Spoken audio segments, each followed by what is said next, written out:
This is Mark Lane. This is Robert Groden. This is Dick Russell. This is Dr. David Mantic. This is Cyril Weck. This is Jim DiEugenio. This is Jerry Policott. This is Gary Shaw. This is Greg Burnham. This is Gerald McKnight. This is Doug Horne. This is Bill Pepper. This is Richard Belzer. This is Governor Jesse Ventura, and you're listening to Black Op Radio. Video computers online. Archiving 44K. Initiate sequence. T-minus 30 seconds. Server connection confirmed. T-minus 25 seconds. Live stream 21 at 20K. T-minus 20 seconds. Phone lines are go. T-minus 15 seconds. Satellite uplink verified. T-minus 10 seconds. Flight check complete. Satellite uplink verified. 5, 4, 3, 2, 1. Welcome to Black Op Radio, the voice of political conspiracy research. You're listening to Black Op Radio, the show NSA doesn't want you to hear. Now here is your host, Len Osanic.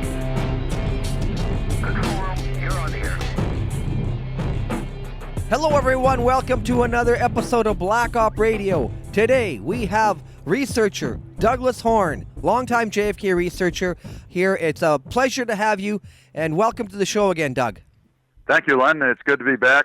It's been a while since we talked on the air, and I'm looking forward to it. Right. Now, just before we get into the meat of your work and research and books, author I should call you as well, do you want to just give a brief background, just a 2-minute synopsis of your interest in the JFK assassination and just get listeners up to speed? Sure, Len. I was 11 when the assassination occurred, 11 years old, and so, it had a big emotional impact. I vividly remember the events of that weekend, and I bought my condensed, abridged version of the Warren Commission report in elementary school, and remember being disappointed that I couldn't see the wounds, and the medical write-up was confusing, and it wasn't convincing to me. And then, of course, all the books started to come out in the mid-'60s, 6 Seconds in Dallas, and Rush to Judgment, and Sylvia Maher's book, Accessories After the Fact. So my interest goes way back, and I started going to research symposia in 1993. That was my first one on the 30th anniversary in Dallas, the ASK Symposium. And so when the JFK Records Act was passed in October 92, that really attracted my interest. There was a lot of talk about it on the air and on television. And I was attending a symposium in Washington, D.C. on Columbus Day, I believe it was, in 1994. And Chairman Thunheim of the Review Board, they had just been confirmed by the Senate, the 5 board members. He gave his stump speech on what the JFK Act was all about, and the fact that there were 5 board members who had just been, confirmed by the Senate. And he was asked if they were hiring staff. He said yes. And so I was there when he gave that little talk, and I applied the very next day for a position. And it took quite a while. It took several interviews on the phone. I was living in Hawaii at the time, so I was interviewed 6 times on the phone. And finally, about 6 months later, I was offered a job on the staff. So I was offered a job in March 95, and I reported for work there in August of 95. And I worked on the staff of the Assassination Records Review Board, the ARRB. Worked on the staff for the final 3 years of its 4-year run. It was a temporary agency designed to look for, locate, and declassify records related to the assassination. And so I was there for the last 3 quarters of its lifespan, and I was hired as a senior analyst on the military records team, and then promoted halfway through to become the head of the military records team. So the job title was quote, Chief Analyst for Military Records, unquote. It's a nice sounding title, but what it meant was I was a supervisory analyst in charge of 4 other people. And in that position, I was fortunate enough to be immersed in not only not only the search for and the declassification of documents on Vietnam and Cuba, especially Cuba, but also to be involved in the taking of 10 depositions that the General Counsel, Jeremy Gunn, and I did. There were 10 depositions taken of autopsy witnesses or autopsy participants, people who were at JFK's autopsy, including the 3 pathologists, 2 FBI agents, 2 X-ray techs, photographer and his assistant, and 1 person who developed postmortem photography later that weekend. So I was involved in that effort. That was our so-called extra credit work, was creating those new records and also doing a lot of unsworn interviews of all kinds of medical witnesses, like the family of Robert Knudsen. He was the White House photographer who developed postmortem photographs, and he was deceased, but we interviewed his family, and we interviewed Dr. Carney and Tom Robinson, one of the morticians, all kinds of people. That's what I was doing. That's a great intro, because I think a lot of people listening to Black Op Radio are already well aware of your background, so this gives a brief background. So I wanted to start off with just kind of a few basic questions about that era and your recollections, because it's all in your book. And let's mention that. Do you have a website right now? Well, yeah, I have a blog. It's if you've got a pen or a pencil, it's called InsideTheARRB.livejournal.com. Right. I'll make a link to that. InsideTheARRB.livejournal.com, and I've been occasionally adding pieces to it, journal entries for the last approximately the last 3 years. So anyone can go there and just read through the progression of issues. So good. All right. And of course, yes, I have published a 5-volume book, which came out in 2009. It's called Inside the Assassination Records Review Board. Most people abbreviate it and refer to it as Inside the ARRB. But it can only be purchased at Amazon.com, and there are 5 volumes. If you put in the keywords Horne JFK, Horne JFK, into Amazon under books, it'll call up all 5 volumes, and then you can read about the contents of each volume and order the book if you'd like to. And I'll make links to that, so that will be up by our show notes there. Now, I guess my first question would be something like this. When you look back on the ARRB, do you think it did a fair job? And I say that because there are people... I think... in the House Select Committee on Assassinations, they always claim to be a little underfunded, and they didn't have enough time, and they wish they could have had an extension thing. So, by talking about looking back on the AARB, how do you feel about it? Well, we had some of the same problems, but given the limitations of our charter, I think we did a good job.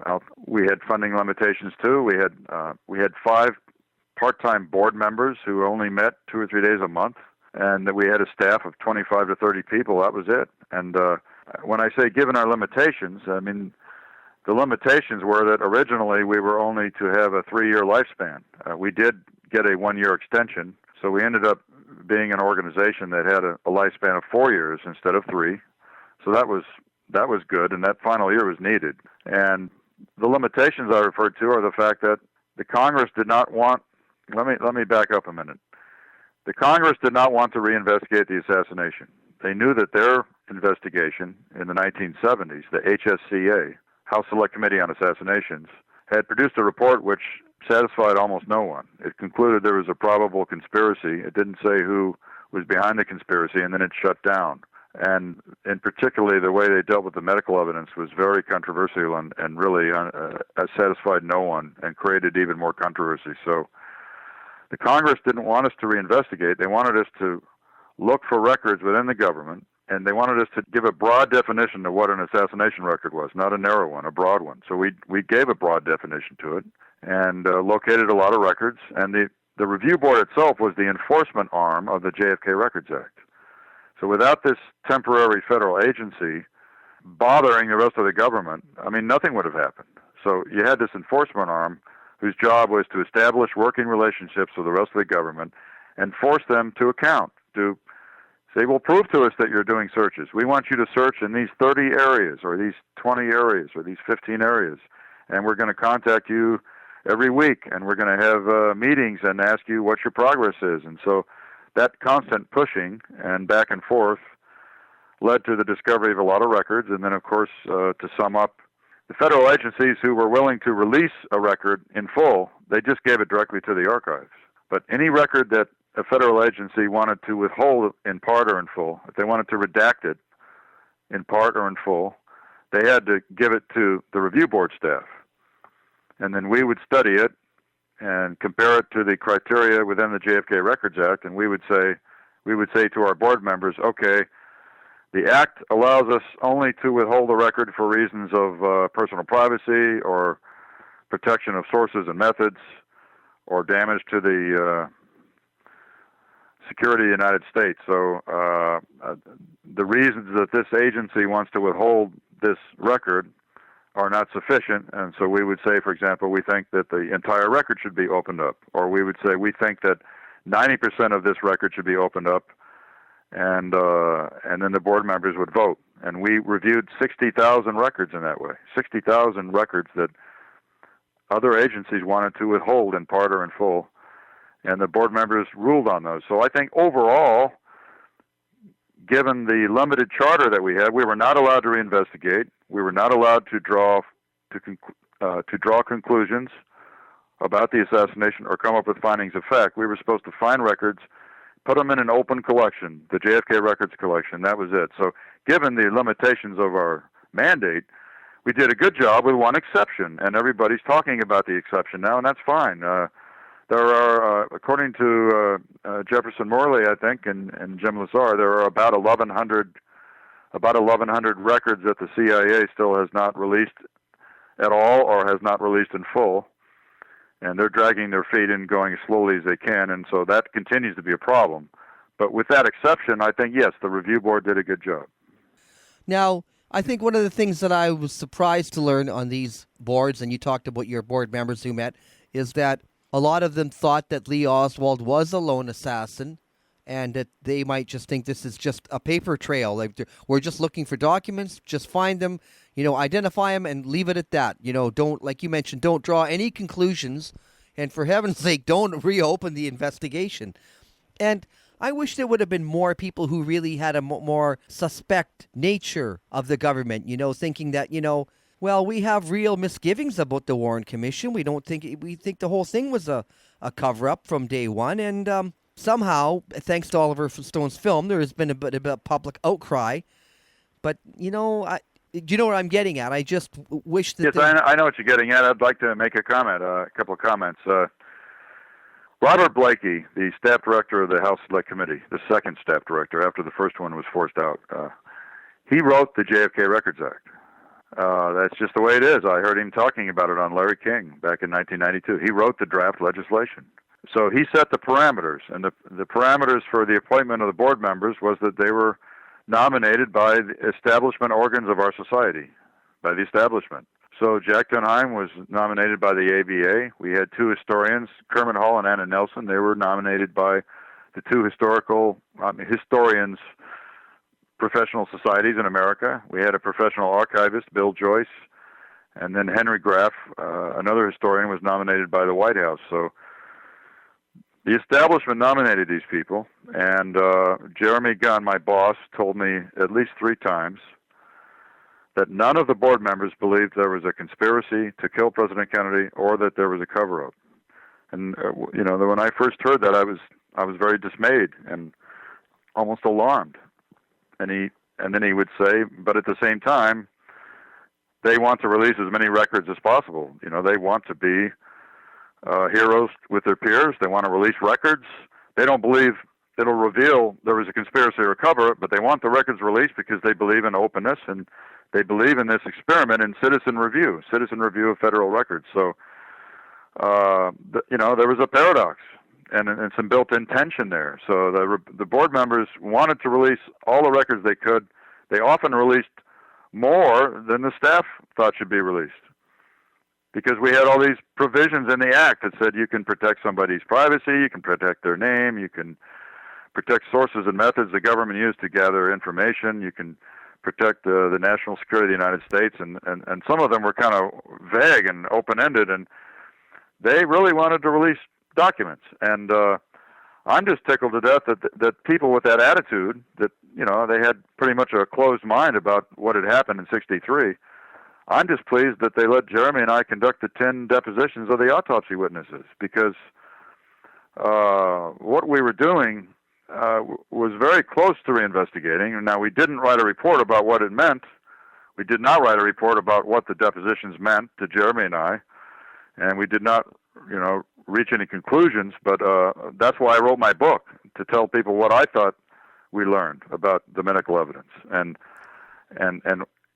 what I thought the conclusions were. But we weren't allowed to do that. We just put the deposition transcripts in the archives. But thank God they let us do them, and they only let us do them because Louis Stokes, the former chairman of the HSCA, sat and spoke to the board members right after they got confirmed in the Senate hearings and confirmed by the Senate, and told them that he knew that his House Select Committee had not satisfied anyone with the way it dealt with the medical evidence. He knew that. He understood that. And so he asked them to do what they could to clarify the record in that area. So, considering that they had that built-in bias, that they didn't believe there had been a conspiracy, they didn't believe there had been a cover-up, it's kind of remarkable in a way that they let us do these depositions. They let us do the depositions thinking that probably nothing significant would come out of it, except to clarify a few things here and there. None of them attended the depositions, and none of them read the transcripts.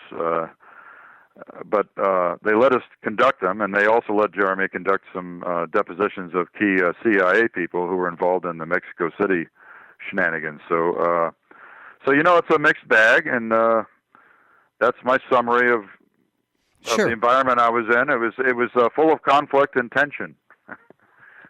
Now, and I'm urging people, if you want to get, you know, the nitty-gritty, purchase your books. There's 5 volumes, and it's all in there. And we'll talk about further things. But I think we can just touch on a couple of things, because you mentioned documents of that era, and the 2 big eras were Vietnam and Cuba. And then, of course, your medical depositions, which we'll kind of wrap up with. But for now, why don't you discuss some of the documents that caught your eye and are important for people to know about these 2 areas, Vietnam and Cuba? Oh, sure. Yeah, it'd be a pleasure. There was one big Vietnam document that stands out in my memory now, you know, above everything else, and that was the full meeting minutes prepared by the military, the full minutes of the 8th SecDef conference on Vietnam, held in May 1963. This was the conference. There were periodic conferences hosted by the Secretary of Defense, and the conferences were to brief the Secretary of Defense, Robert McNamara. This was the 8th conference. It was one of the key conferences, perhaps the key conference, held in May '63 in Honolulu, Hawaii. And previous to finding this record, all we had was, I think, about a 3 or 4 page summary written by one of the attendees. And that's what, for example, when John Newman wrote his book, JFK in Vietnam, he had this summary written by, I think it was a Rear Admiral, of what had happened at that conference. But it was just one person's summary and one person's opinion. And so we asked the Joint Staff Secretariat. You know, the Joint Staff is the staff of analysts and researchers that do the staff work for the Joint Chiefs of Staff. So the Joint Staff at the Pentagon is a pretty large outfit of people. And we asked the Joint Staff Secretariat, their record keepers, to look for this. And they found it. They actually found the full set of meeting minutes from this conference. And it confirmed everything that had been in this summary written by the Rear Admiral, but in great detail. And so it confirmed that McNamara, on behalf of President Kennedy, was ordering the military who are at this meeting that you will withdraw 1,000 men from Vietnam by the end of the year. You know, we had 16,000 advisors there at the time, no combat troops, only advisors. He was ordering them, you will withdraw 1,000 men by the end of the year, and we will plan to completely withdraw by the end of 1965. And he's kind of scolding them, saying, I want withdrawal plans. You know, I want timetables from you. This is going to happen. And it's very clear that at this time, Robert McNamara was being very loyal to the president he was working for and very supportive of that policy. Now, anyone who's read up about this understands that this intent that was relayed to the Joint Chiefs at this conference in May '63, that was codified into an order in October of '63, just a few months later. So President Kennedy signed NSAM 263, National Security Action Memo 263 it was issued on October 11th, I believe, 1963. He didn't sign it. That particular NSAM was signed by McGeorge Bundy, by his national security advisor. But that document, which was top secret at the time, did order the 1,000-man withdrawal, and it did specify that we'll completely pull out by the end of '65. And so this set of meeting minutes from May tells us when the orders were really given by McNamara, was in May '63, and it was just codified into a formal order by NSAM 263 in October. So that was a good piece of history to get. And then Cuba was the motherlode. I mean, Cuba was unbelievable. We had 3 basic sets of records, and I'll describe what they are and then go into detail about one of them. The 3 sets of records were the Northwoods documents from 1962, from the spring of '62. I'll come back to those in a minute. They were explosive in what they told us about the government. And then another set of documents called the meetings of the ICCCA, the Interdepartmental Coordinating Conference on Cuban Affairs. That's a mouthful. The ICCCA was an interdepartmental policy committee formed by JFK to try to determine, after the missile crisis, what will our policy toward Cuba be? And so they went, I mean, it lasted all year. It went back and forth and all around in circles. And are we going to invade or not? Are we going to have a coup or not? And it just went back and forth. But it shows that different players in the government had different agendas. And then the third set of records was the Califano papers. Joseph Califano was the representative of the Secretary of the Army at these meetings of the ICCCA. So he kept selected papers from those meetings in '63 and kept his own file in Department of the Army records. And so we were able to find that. And it just continued the litany of dirty tricks against Fidel Castro's Cuba being run by the military and the intelligence agencies really was expanded by his records. But let's go back to the Northwoods file from '62, because that's the one that was so explosive. General Lansdale, someone who most researchers are familiar with now, General Lansdale was a Vietnam hawk who thought he was going to be appointed ambassador to Vietnam by President Kennedy. Kennedy orally offered it to him early in '61, and then later withdrew the offer when Secretary of State Rusk threatened to resign. Basically, Rusk told Kennedy, if you appoint that guy ambassador to Vietnam, he's not a career diplomat. He's not only military, but he's military with CIA affiliations. I'll resign as Secretary of State. So Kennedy withdrew that offer, and as a compensatory move, Kennedy tossed Lansdale a bone, and he gave him a different task, which was early in 1962. He allowed him to be the operations officer for this Operation Mongoose, which was the sabotage and dirty tricks outfit trying to bring down the Castro regime in Cuba. And so, as the new operations officer for Mongoose, Lansdale asked the Pentagon early in 1961 in writing first of all, for a policy statement on Cuba. And then before he got the answer to the request for a policy on Cuba from the Pentagon, he then asked them, please give me pretexts for an invasion of Cuba by the United States military.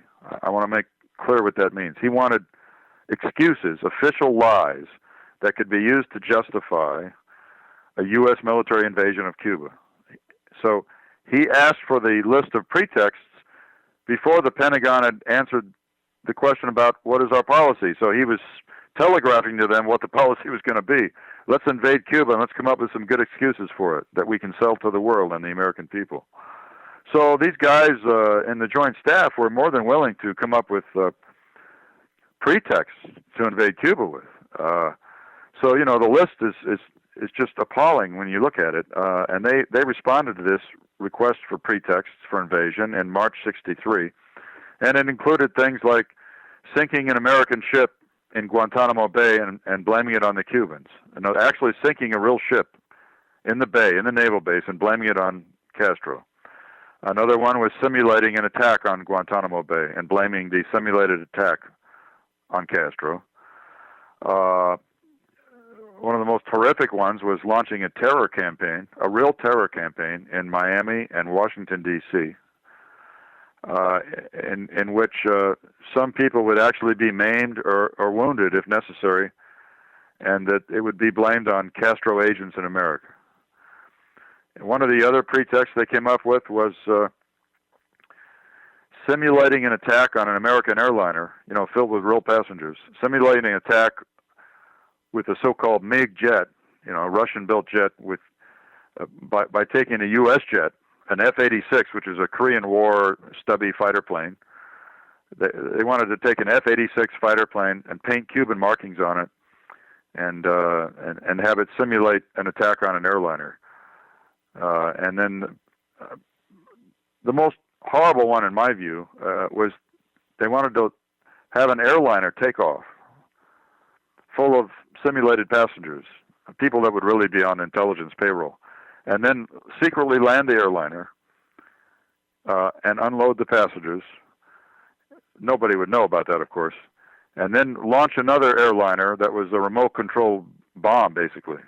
Launch a remote-controlled airliner with no passengers in it, fly it over Cuba by remote control, and then blow it up over Cuba and claim that with, fake recordings and everything else, fake broadcasts, claim that it was shot down and blown up by the Cuban Air Force.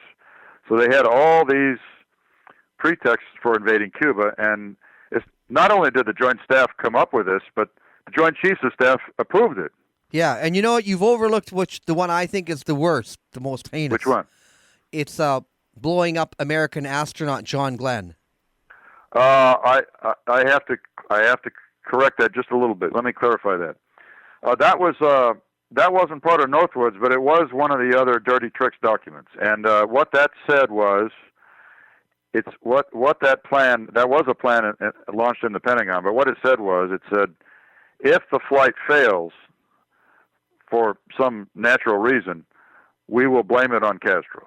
So it wasn't to make the flight fail or to blow it up, but it said if the flight fails for any reason, we will blame it on Castro. So that was a pretty disturbing one too, because I think Glenn's flight was delayed 5 or 6 times, and it was the first time we tried to launch a man on an Atlas missile, and the Atlas didn't have the best reliability record. So for that reason, that was disturbing to learn about.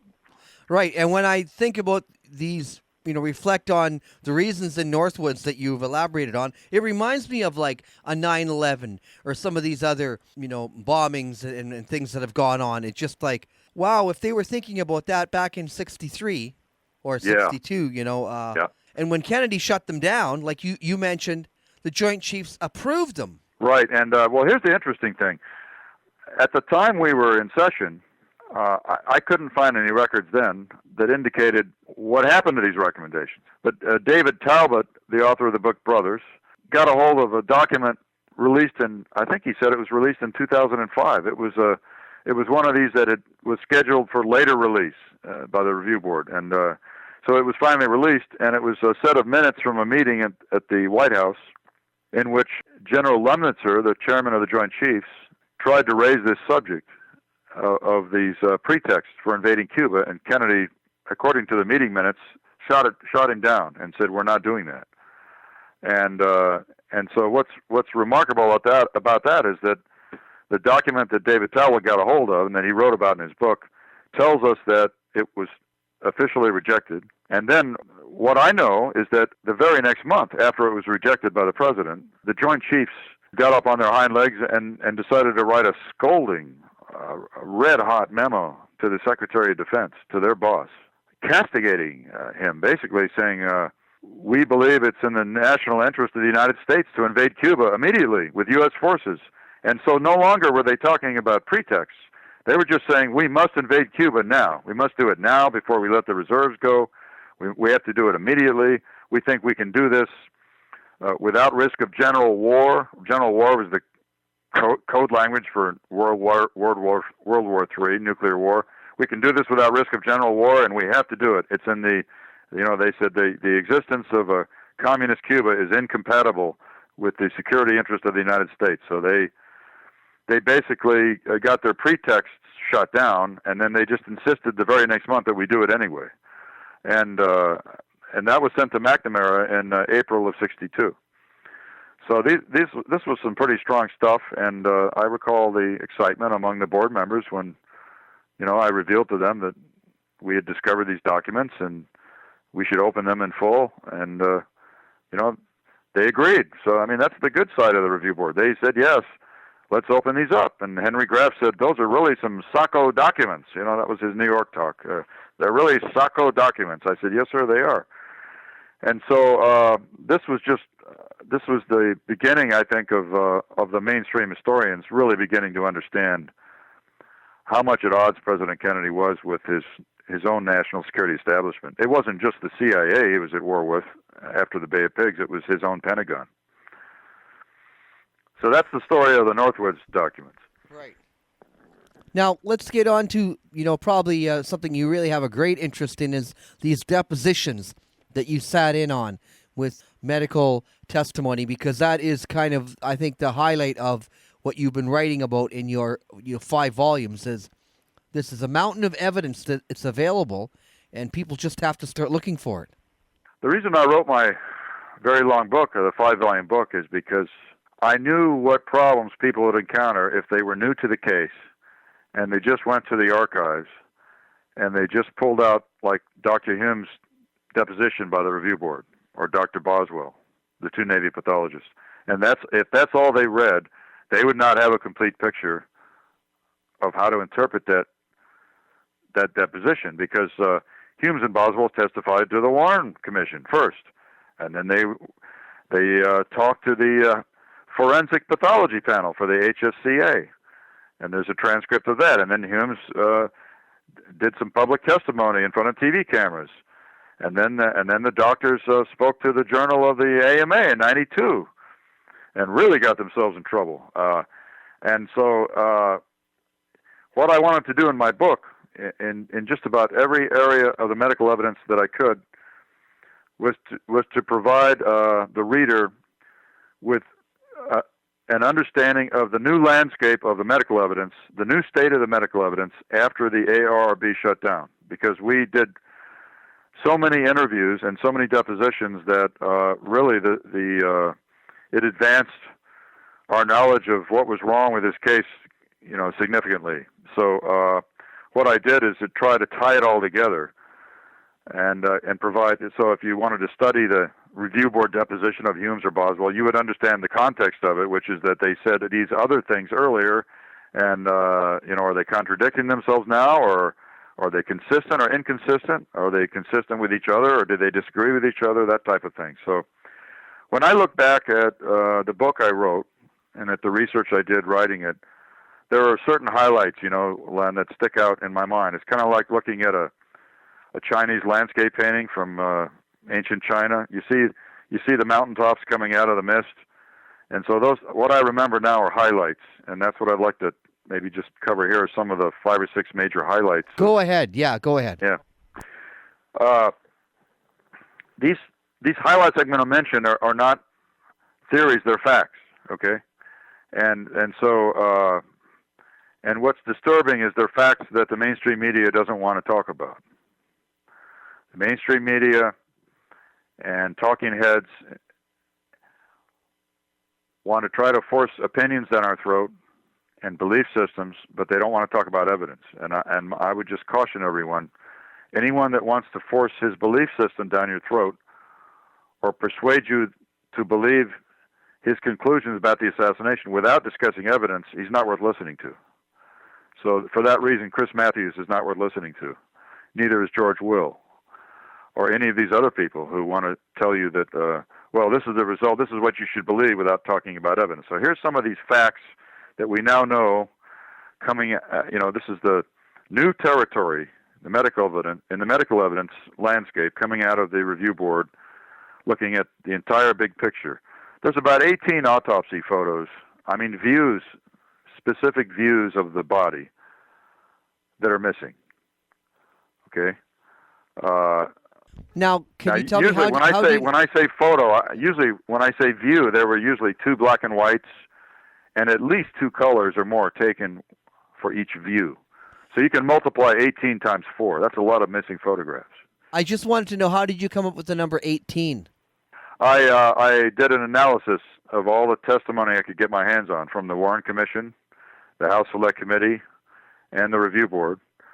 Not only sworn testimony, but staff interviews. So, like for example, the Warren Commission did a lot of sworn testimony, and they had and the House Select Committee did both depositions and staff interviews. The review board did both depositions and staff interviews. So I reviewed all of those things, and that's a lot of people saying a lot of things. And if they're all correct, and if their memories are all correct, there's at least 18 views missing from the autopsy photo collection.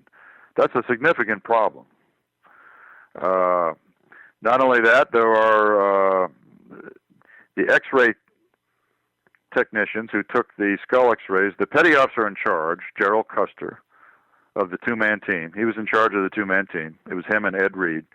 Gerald Custer consistently said over the years that there were 5 or 6 skull X-rays.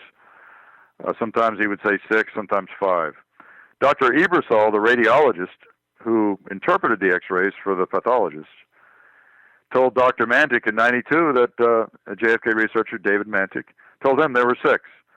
So we know from what Ebersol said and Gerald Custer said over the years that there were 5 or 6 skull X-rays. Well, there's only 3 in the archive, so this means that there are at least 2 skull X-rays that are missing from the official collection. At least 2 skull X-rays that were taken and are missing. Now, Dr. David Mantic, he's visited the archives 9 times. Many of the listeners will be familiar with his work. He has concluded, through his studies with optical densitometry, he took his machine into the archives, measured the amount of light coming through the 3 surviving skull X-rays repeatedly, over and over. He did control experiments of his own. He's concluded that the 3 surviving skull X-rays that are in the archives today are not originals. They're altered copy films. So they are JFK's skull, they are JFK's sinuses and his teeth, but the images have been altered. And they're not originals, they're copy films.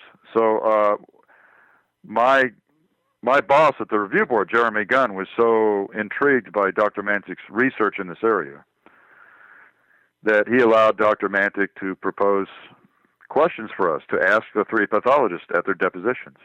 And those questions were asked of Drs. Humes, Boswell, and Fink. And based on the answers we received, my conclusion in my book is that Dr. Mantic's hypothesis is correct, and that those 3 skull X-rays are not originals; they're copy films. So that speaks to cover up also. Perhaps the most dramatic moment, one of the most dramatic moments. I guess there were 3 or 4 really dramatic moments. One of the most dramatic moments in the medical depositions we did was when the 2 FBI agents at the autopsy looked at the controversial back of the head photos of President Kennedy, which seemingly show the back of the head to be intact. And both Agent Frank O'Neill and former Agent Jim Seibert, Jim Seibert and Frank O'Neill, they both said, and we deposed them on different days. So they were in the room by themselves. Their testimony wasn't tainted by their former partner, So we had Seibert the first day, O'Neill the second day. They both said the images of the back of the head that show the back of the head to be intact were completely wrong and did not look like anything they saw at the autopsy. And they both reaffirmed that they saw a large head wound in the right rear of the skull. So that was very. Yeah, large, and the size of your fist, or the size of a baseball, that type of size. So not in a small entry wound. So that was significant testimony because these guys were trained observers, and furthermore, they weren't wild-eyed conspiracy theorists, okay? These guys were J. Edgar Hoover loyalists. They both wanted to believe that Oswald had killed the president, and yet when we showed them these back-of-the-head photos, they said, no, that's not the way it looked, and they never saw anything like that night. So I don't know how those photos were made. I don't know if the scalp was rearranged or if they're photographic forgeries, but they are not honest photographs. They don't represent what people saw at the autopsy, and the two FBI agents have blown the whistle on that. So that's really that's powerful because those statements were made under oath, and they had no motive to spin a tale about it. But they told the truth. Now, Frank O'Neill had good memories of seeing the brain at the autopsy, and Seibert said he did not. But O'Neill had good memories of what the brain looked like after it was removed from the body, the night of the autopsy. And we showed Frank O'Neill the brain photographs, and he just shook his head and said, no, that doesn't look like what I saw. And so Jeremy Gunn said, why not? And O'Neill said, under oath, there's way too much mass present.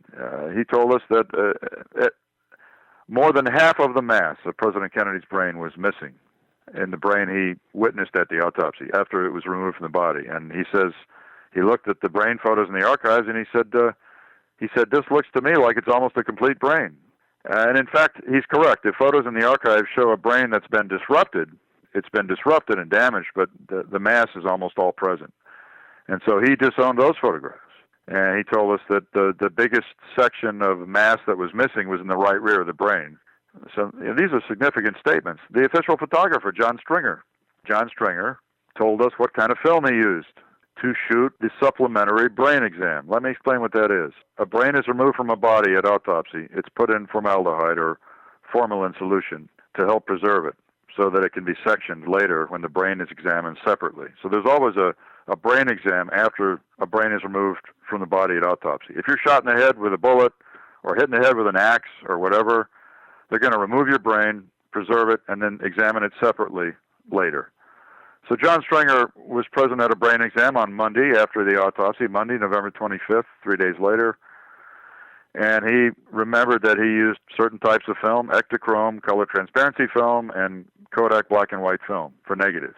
So then we showed him the brain photographs in the archives, and he looked at the types of film in the archives, and he said, this black and white film is not Kodak, it's Ansco. It's a brand called Ansco. And he says, I did not use Ansco that night. And in fact, he said, I never did. But he said, I know I did not use it that night on President Kennedy. So the black and white brain photos in the archives are the wrong kind of film. The color film is wrong, too. Should have been, what he shot was Ektachrome, color positive transparencies, and the film in the archives does not say Ektachrome on it, and it has a different type of film notches in the corner. So you can feel the notches in the darkroom with the lights turned off, and he said the notches on these color transparencies in the archives are not the same as the notches on Ektachrome film. So he disowned the brain photos for a different reason from O'Neill, because it was the wrong type of film. And furthermore, he photographed the sections of the brain that had been sliced off, the so-called bread loaf incisions, the serial sectioning of the preserved brain. He photographed those on a light box, one by one. The idea is to photograph each section to record, the bullet damage in successive sections. And no such photographs are in the collection in the archives. There are no photographs of brain sections. So, we know that the brain photographs in the archives of a brain cannot possibly be President Kennedy's brain, because the FBI agent, Frank O'Neill, said, no, there's too much mass present. It's not like the brain I looked at. And the photographer, John Stringer, says they're on the wrong type of film. Furthermore, when he shot the intact brain before it was sectioned, he only shot pictures of it from above. So he shot pictures of the preserved brain only from above before it was sectioned.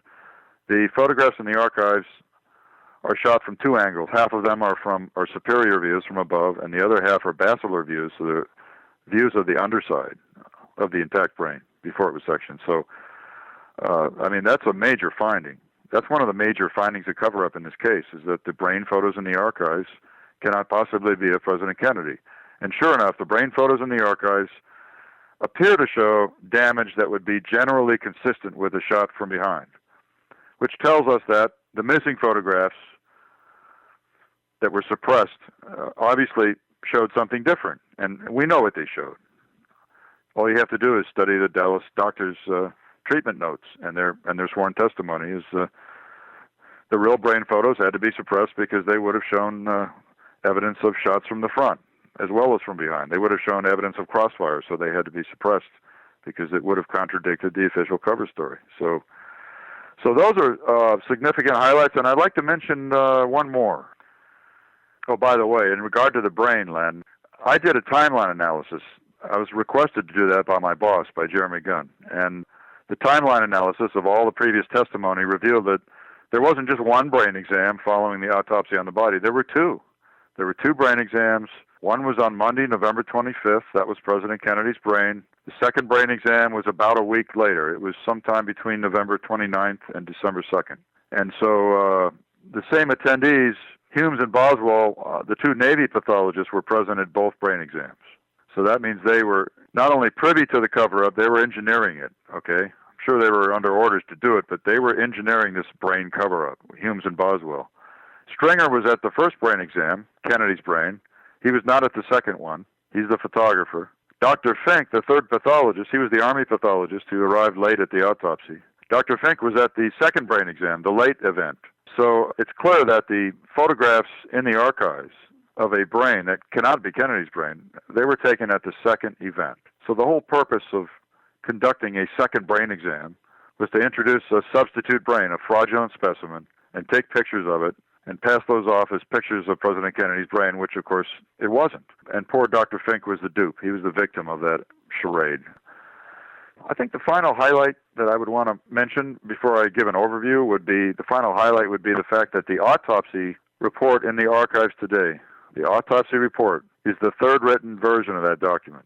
The first draft of the autopsy report and the autopsy notes were all burned in Dr. Humes' fireplace on Sunday, November 24th. He gave conflicting accounts. He told the Warren Commission he burned the first draft, and then he told the House Select Committee that he burned notes because they had blood on them. And so, Jeremy Gunn had Dr. Humes under oath, and he really zeroed in on him and said, which one was it? Did you destroy the draft or the notes? And finally, Dr. Humes admitted he destroyed both. So he burned the first draft and the original notes, and then there's a second written version of the autopsy report that's now missing. So the first signed version is now missing, and if you can determine that by studying the receipt trail. So all of this is in Chapter 11 of my book. If you want to read about the missing autopsy reports and how the content probably changed each time it was rewritten, it's in Chapter 11. But the very fact that the autopsy conclusions were changing during the week after the assassination tells you that truth was not the only client. It tells you that the truth was very malleable and that the officials in charge of this cover-up were struggling to come up with something that they could sell to people, that they could sell to investigating bodies. And so... yeah, but one thing as you're saying that, you're kind of losing me here because I'm thinking, well, explain to me then, how could Lee Oswald use his influence to change and force doctors to burn their notes? That's exactly the point. Very good, Len. If Lee Harvey Oswald had killed the president, as the Warren Commission claimed, there would be no need to get rid of 18 autopsy photographs, 18 different views times 4. There's no reason to get rid of 18 different autopsy views. There'd be no reason to destroy 2 skull X-rays. There'd be no reason to put altered copy films of the other 3 skull X-rays in the record. There'd be no reason to have a second brain exam and pass off photographs of someone else's brain as the president's. There'd be no reason to do any of these things. There'd be no reason to rewrite an autopsy report twice and get rid of the first draft and get rid of the first signed version. There'd be no reason to do any of that if it was a simple murder like the Warren Commission wanted us to believe. And all of these things are facts. These problems that I'm presenting are not theories, they're facts. And as far as I'm concerned, the hypothesis of Dr. Mantix that the 3 skull X-rays are altered copy films have been verified by deposition of 3 pathologists, and so that's a fact also. The mainstream media should be talking about all this. Why are there all these problems in the record? Why have records been suppressed? And why have substitute records been inserted if it was a simple murder by a lone nut firing from behind at a man in a car? The mainstream media won't talk about this, but they should be. Now, the biggest conclusion, the overview I'd like to give, if it's okay, the overview of the medical evidence that I'd like to give is what was going on at Bethesda Hospital that night. And I've given long, extensive talks about this before, including on your show, and I'm going to try to give a shorter version tonight, just an overview. President Kennedy's body, we now know, arrived at Bethesda Naval Hospital at the morgue loading dock very early that night at 6:35 p.m.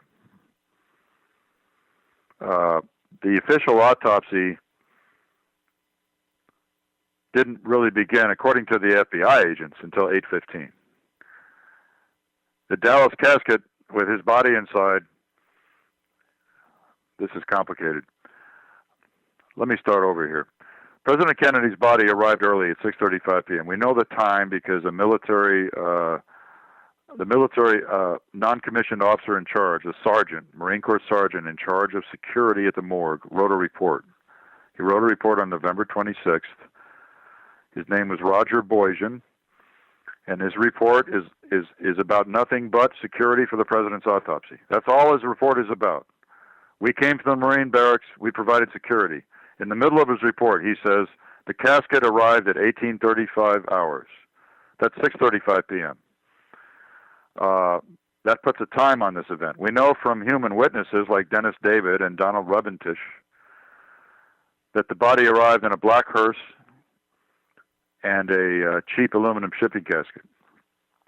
That's a problem because the body left Dallas in an expensive, ornate bronze ceremonial coffin. Completely different casket. And that bronze casket was offloaded at Andrews Air Force Base in front of the television cameras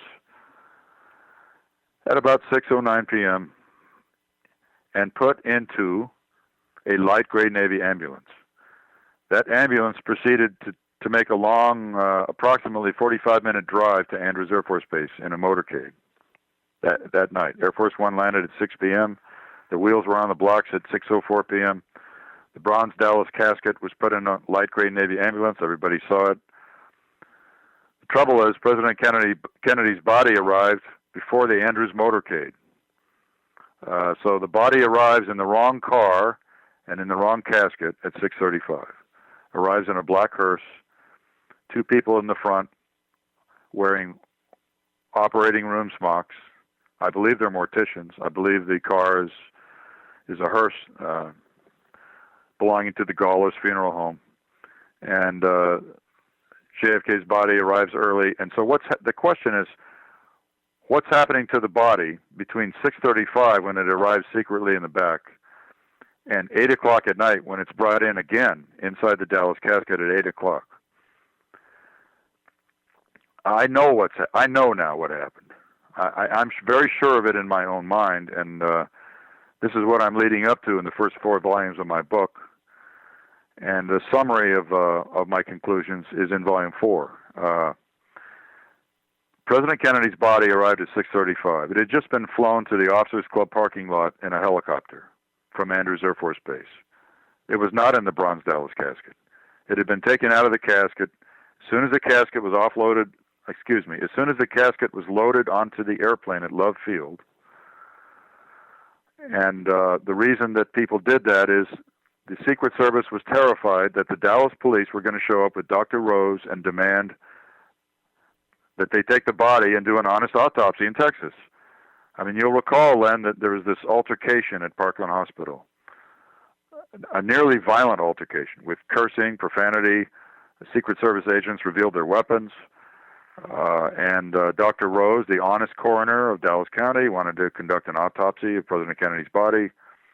Secret Service refused to allow him to do that, said, if you don't get out of the way, you'll be run over with the casket. They had the casket on a church truck. There were 15 or 20 minutes of shouting and profanity that occurred. They stole the body from Parkland, okay? So these people were terrified that the cops would show up at any moment with Dr. Rose and demand the body and do an honest autopsy. And the Secret Service could not permit that under any circumstances because they knew the president had been in a crossfire and driven into an ambush. Some of them were complicit in that. So I think that's why the body was removed from the bronze casket on the airplane as soon as it was taken on board, before the swearing in of Lyndon Johnson. Now, why do we know that it was removed? We know because it arrived at Bethesda at 6:35, before the motorcade from Andrews. That body arrived in a black hearse in a shipping casket 20 minutes before the motorcade from Andrews Air Force Base. So the question becomes, and then at 8 o'clock at night, there's a different audience. This is the military honor guard, not the security from the Marine barracks, the military honor guard from all the different services, wearing dress uniforms, white gloves. They suddenly find the bronze casket sitting out in front of the hospital in a light gray ambulance after they had lost it in the dark. They chased off after an ambulance, got lost. They were mortified. They lost the body of the commander-in-chief, they thought. They didn't know where it was. It suddenly appears out front. They take it in at 8 o'clock at night in the Dallas casket. And at that time, the FBI agents are admitted, and the huge gallery of witnesses, 35 witnesses or so, and the formal autopsy begins shortly after 8 o'clock, when the Dallas casket is taken in. So the question is, what happened to President Kennedy's body between 6:35 p.m. and 8 o'clock at night? There's a lot of missing time there. The question is, what was happening? I think what was happening, based on the depositions and the interviews we conducted, the review board staff, is first there was an initial inspection of the real damage to his body. When that body arrived at Bethesda Naval Hospital, there were witnesses that say it still had the same head wound on it that it had in Dallas. A big blowout in the right rear of the head, in the back of the head. Not the top of the head, not the side of the head, the back of the head, the right rear quadrant. Some of those witnesses that testified to that at some point were Dr. Canada, the commanding officer of the treatment hospital, Dr. Berkeley, who later admitted this to a researcher. Canada admitted it to a researcher. Another one was Dr. Ebersol. So after the initial inspection and a quick round of photographs, honest photographs, it's clear to me that Drs. Humes and Boswell, remember Fink wasn't there yet, Drs. Humes and Boswell, before the autopsy began, were ordered to sanitize the crime scene. So these guys, without a large audience present, with only some limited people in the morgue, Navy admirals to be specific, and Dr. Humes and Boswell, they opened up the head wounds, expanded them tremendously, and these guys removed all evidence of shots from the front from the body. I mean, the top of President Kennedy's head was sawed open. Part of the back of his head was sawed open, the top of his head and the right side. All evidence of frontal shots was removed. You know, bullet tracks in the brain were removed. An entrance wound high in the right forehead was removed, in the skin and the bone removed, with a large red incision. And after this illegal clandestine surgery occurred, that's when the skull x-rays were taken. After the crime scene was sanitized. The body's a crime scene. So after the wounds are altered and expanded tremendously, then you have skull x-rays taken, and then you have a first round of photographs taken. And this round of photographs is very misleading because two-thirds of the autopsy photographs today show President Kennedy lying on his back in the morgue. His head is in a stirrup or a metal head brace. So it's very convenient because you cannot see the condition of the back of his head. It's hidden by the head brace. The whole top of his head is missing, and the whole right side of his head is missing in these photographs. Or the right side is severely damaged and folded outwards, bone flaps folded out. The top of the head is missing. And Dr. Boswell drew a convenient sketch on the back of the body chart of the top of the president's head after all this had happened. I presume he drew a sketch after 8 o'clock at night, you know, when this large audience witnessed the sham that was called an autopsy. And the sketch shows the whole top of the head missing. And Dr. Boswell wrote 10 by 17 centimeters missing. And he's clarified to the House Committee and to the review board staff that, yes, 10 by 17 centimeters of bone, this huge area of bone, was missing. So, I view Dr. Boswell's autopsy sketch as a con job. He's describing postmortem surgery, clandestine surgery done by him and Dr. Humes to remove evidence from the body, evidence of frontal shots, as if it was the damage from the assassin's bullet. The round of autopsy photographs of the president with his head in the head brace showing all this damage to the top and right side of the head, those were all taken after this clandestine surgery. So you got bullet fragments removed from the brain tissue removed from the brain showing bullet tracks, entry wounds in the skin and bone removed from the skull from the front, shots from the front removed, and then photographs taken afterwards, x-rays taken afterwards. So this is the big story about the autopsy. It's fraud in the evidence. I mean, You know, I'd like to make a point here for people who are not too familiar. You know, everyone knows inches, but if you're not familiar with centimeters that much, just get a ruler and draw out 10 by 17, okay? Because that number has, you know, been mentioned a lot. For your own sake, look at how big 10 by 17 centimeters are. And then Huge. the other point is the fact that people mention cerebellum. I mean, doctors know what that area of the brain is, and you don't see that. I mean, you would never just see cerebellum at the top of the brain. It's in a specific location, and Right. it has to be a giant chunk missing for anyone to see cerebellum. Len, I'm glad you brought that up. The Dallas wound descriptions, these are the treatment notes now. The treatment notes written by the Dallas treating physicians the day the president died, before there's any official story, when the memories were still quite vivid. And this was the same day the event happened. They all universally describe a wound in the right rear of the head, and many of them describe seeing cerebellum severely damaged or actually falling out of the wound onto the treatment cart. So, yeah, the cerebellum's in the lower back of your head. There's a left cerebellar hemisphere, and a right cerebellar hemisphere, and they're in the shelf underneath the back of your head. If you put your hand on the back of your head and move it just above your neck, that's where your cerebellum is. So the fact that Dallas doctors and nurses saw cerebellum, specifically the right cerebellum, severely damaged, part of it missing, falling out of the wound onto the treatment cart, confirms that the wound they saw was in the back of the head, not the top, and that it was in the back, not the right side. And, I mean, that's significant. So what you have in Bethesda, I want to say one other thing. We interviewed 3 Dallas Parkland Hospital medical people that the Warren Commission had missed. And 2 of them were Nurse Audrey Bell and Dr. Charles Crenshaw. And we specifically asked them, did you see any damage to the top of President Kennedy's head in Trauma Room 1?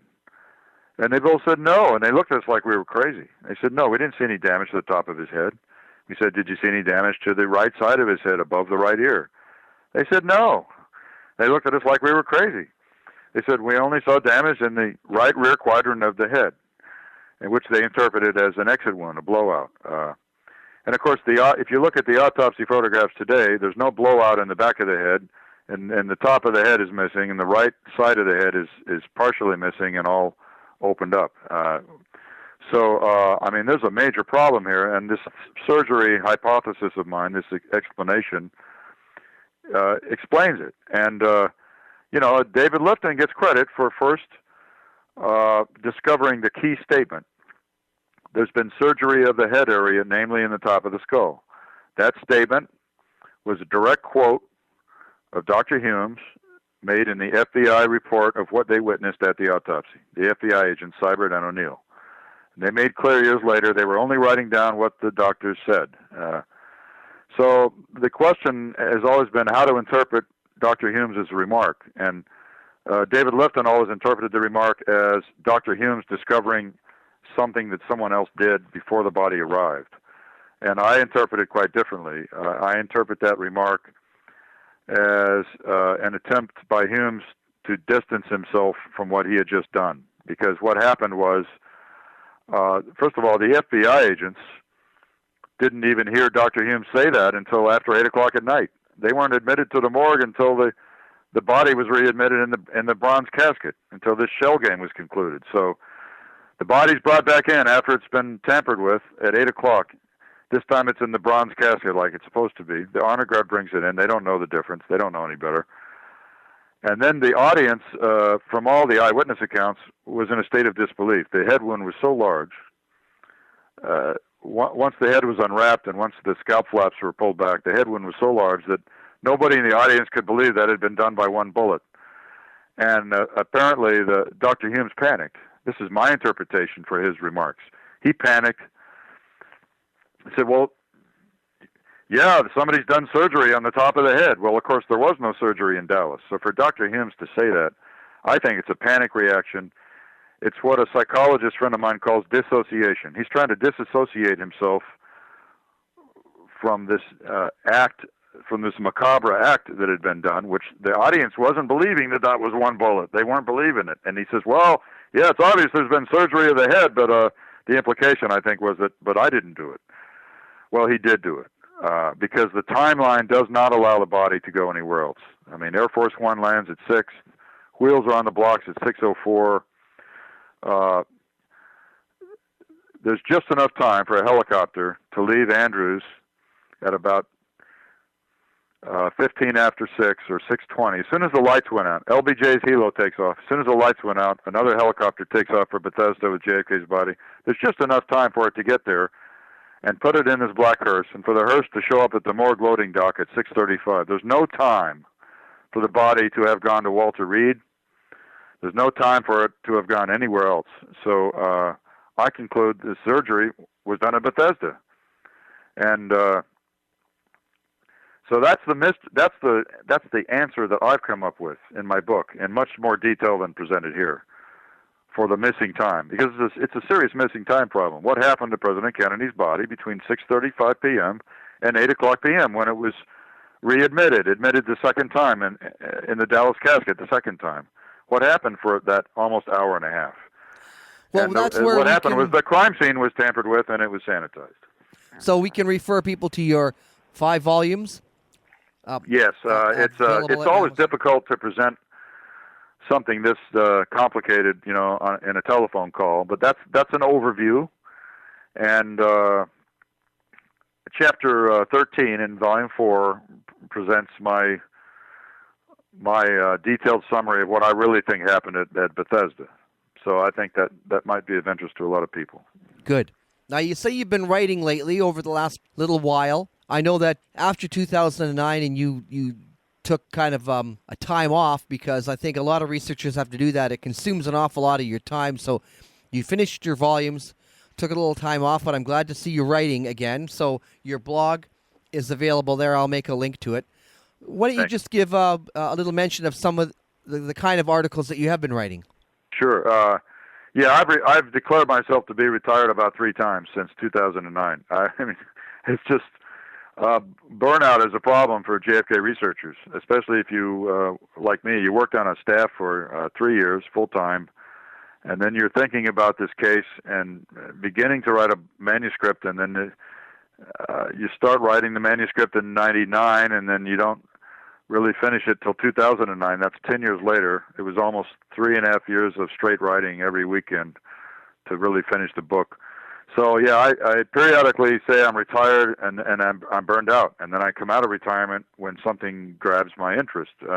So what happened to me last spring, or I guess the last spring, is I realized, hey, I did not adequately cover in my book what I think happened with the body on the airplane and how the body got from Andrews Air Force Base to Bethesda Hospital so early. So I wrote a major essay in July, and it's on my blog site.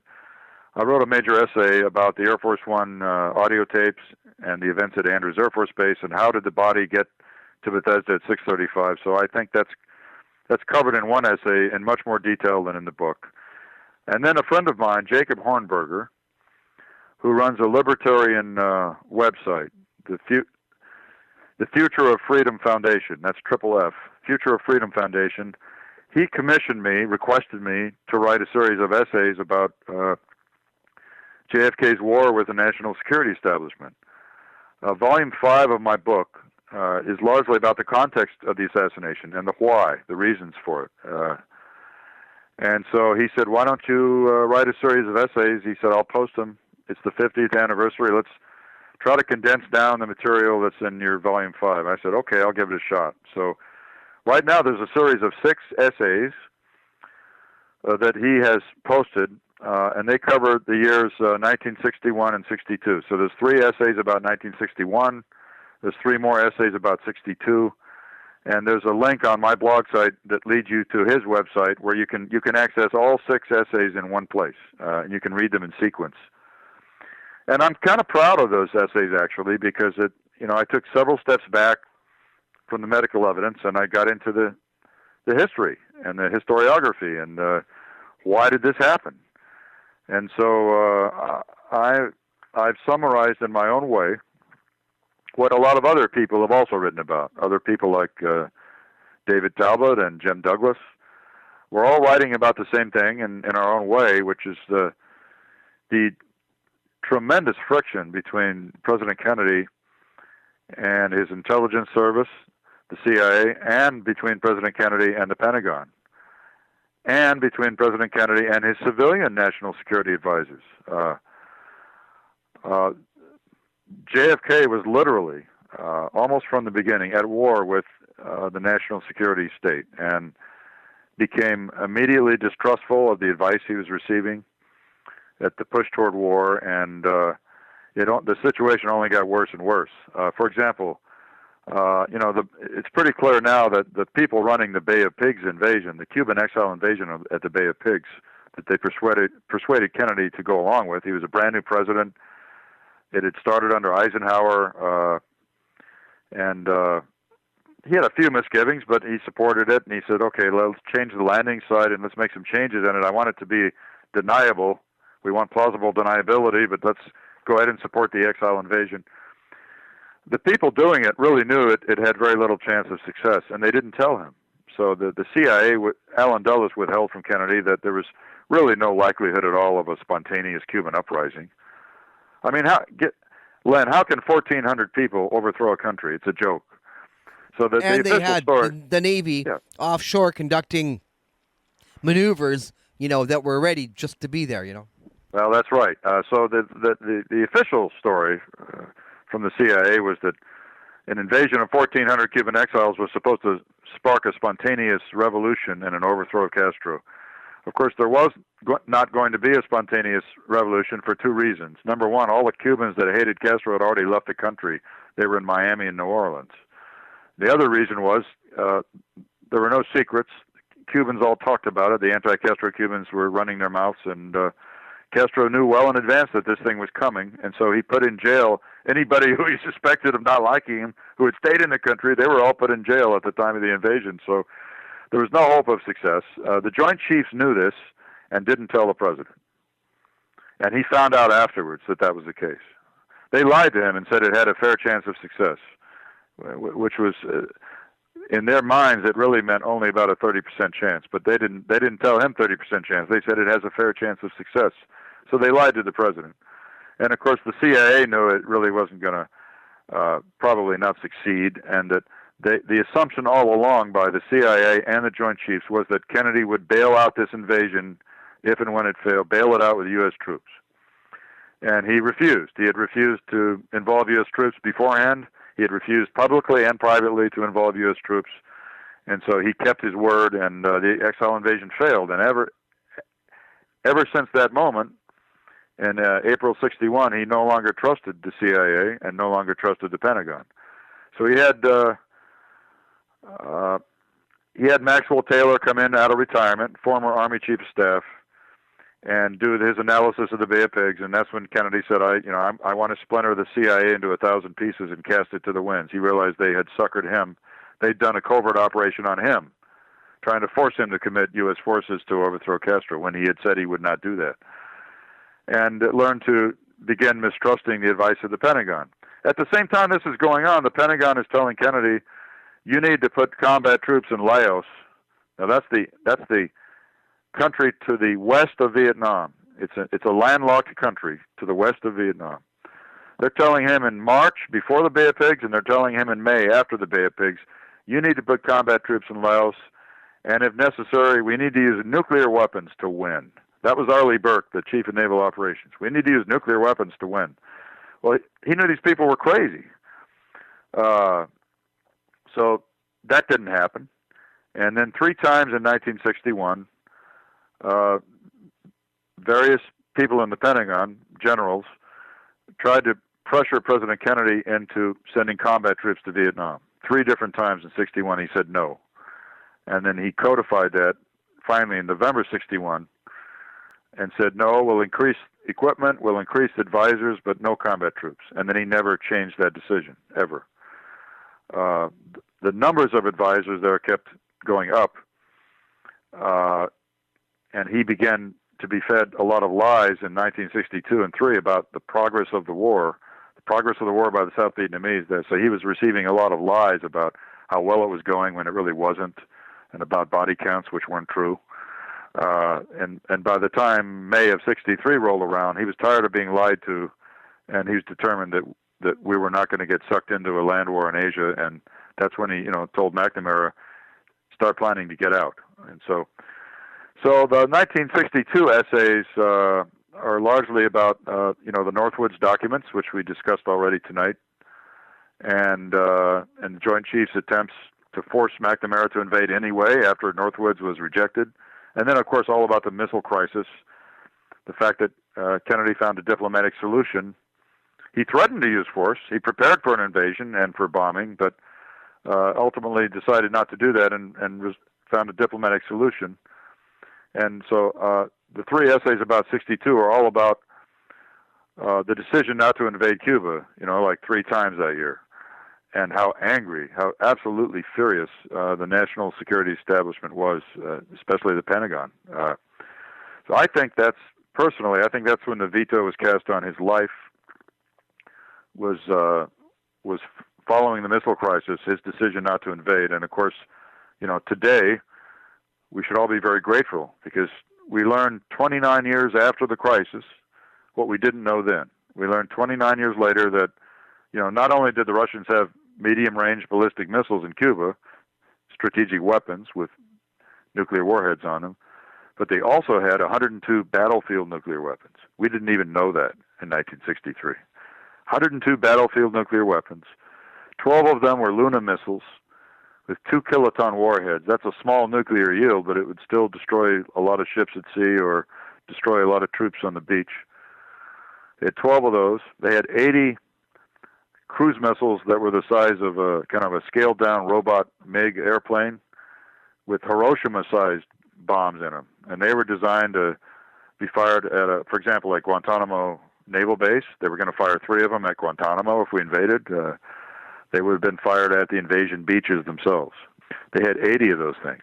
And then they had 6 nuclear bombs that could have been delivered by IL-28 bombers. So and 4 nuclear mines for underwater. So they had a total of 102 tactical nukes. When those things were put in Cuba to protect the Russian missiles, the commanders in Cuba, the Russian commanders, were told, you have permission to use these tactical weapons on your own authority if there's an invasion that begins and you cannot contact Moscow. You have permission to use the weapons. And that was their mindset the whole time, was that if the Americans invade, we're going to fry them to protect our own strategic nuclear missiles. And we didn't know that. And so all these people like Curtis LeMay and even Chairman Maxwell Taylor, the new chairman of the Joint Chiefs, he wanted to invade and bomb. LeMay, all the Joint Chiefs supported bombing and an invasion, and many of Kennedy's key civilian advisors had become resigned to doing it.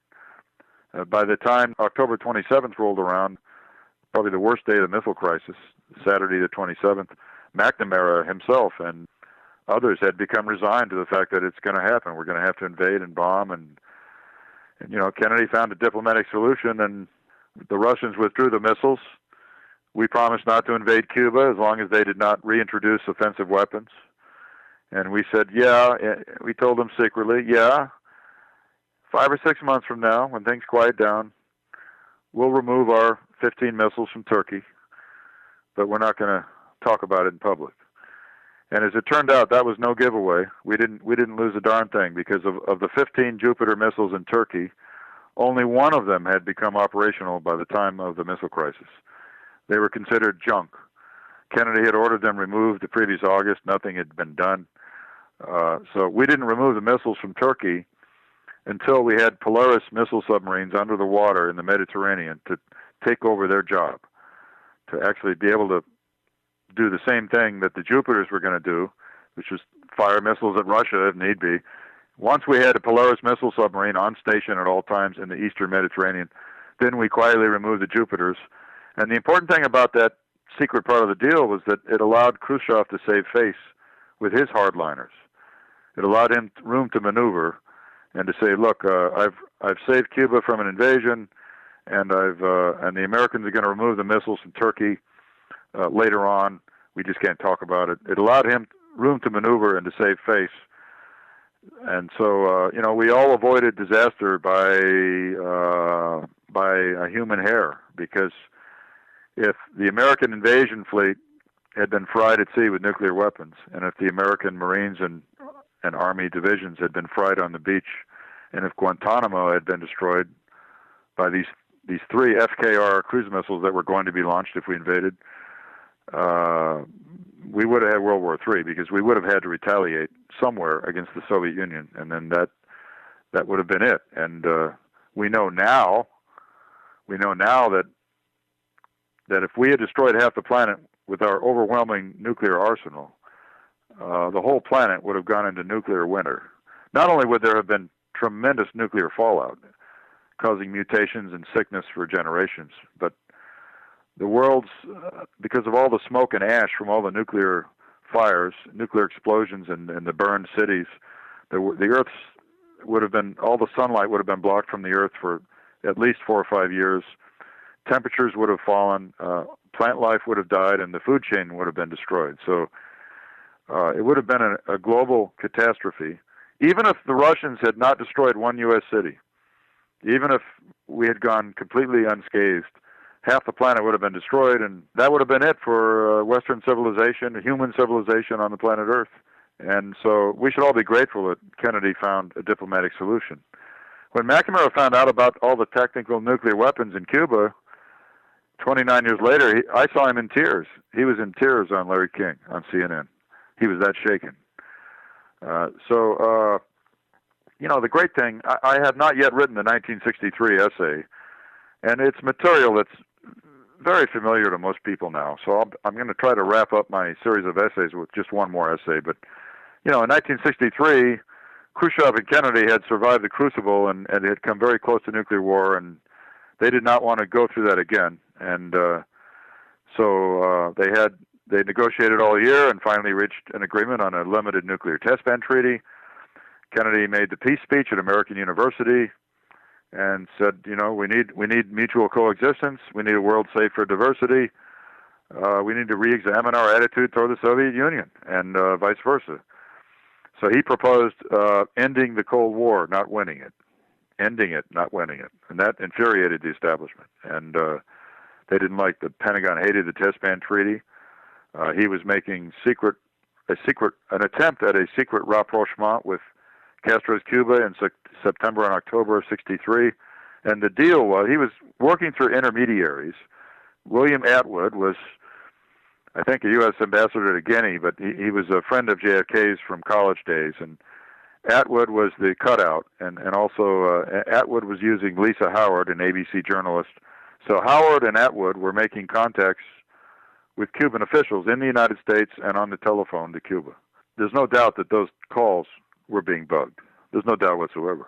And so the same intelligence establishment that Kennedy was already at war with would have been aware of these approaches to Castro, the approach was, if you get rid of all the Russian advisors in your country and stop your dependence upon the Soviet Union, all things are possible. We could reestablish normal relations.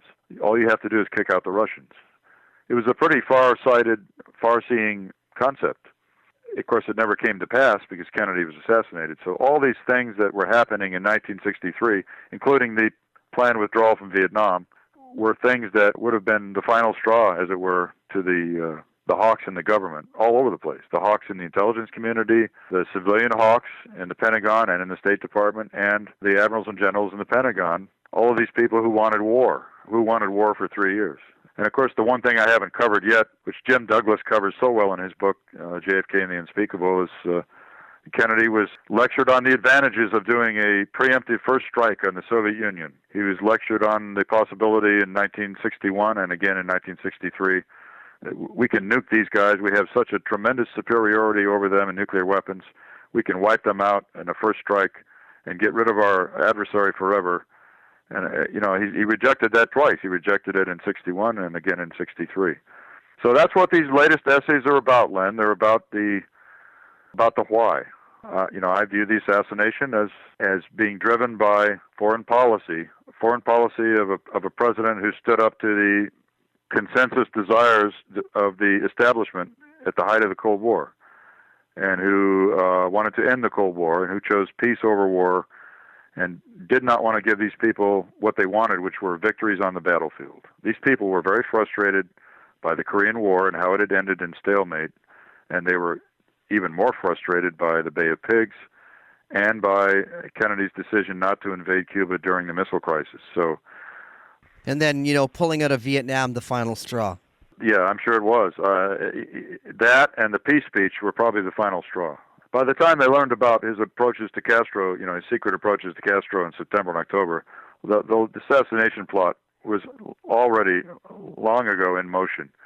That would have just infuriated them even more. But the Vietnam withdrawal decision, which happened in the spring of '63 and was then formalized in October, and the peace speech at American University in June, let's end the Cold War, and of course the test ban treaty came out of that. Those were the final two straws, Vietnam and the peace speech. And also that doesn't get a lot of publicity is the unprecedented move to end the space race and go cooperatively, jointly to the moon.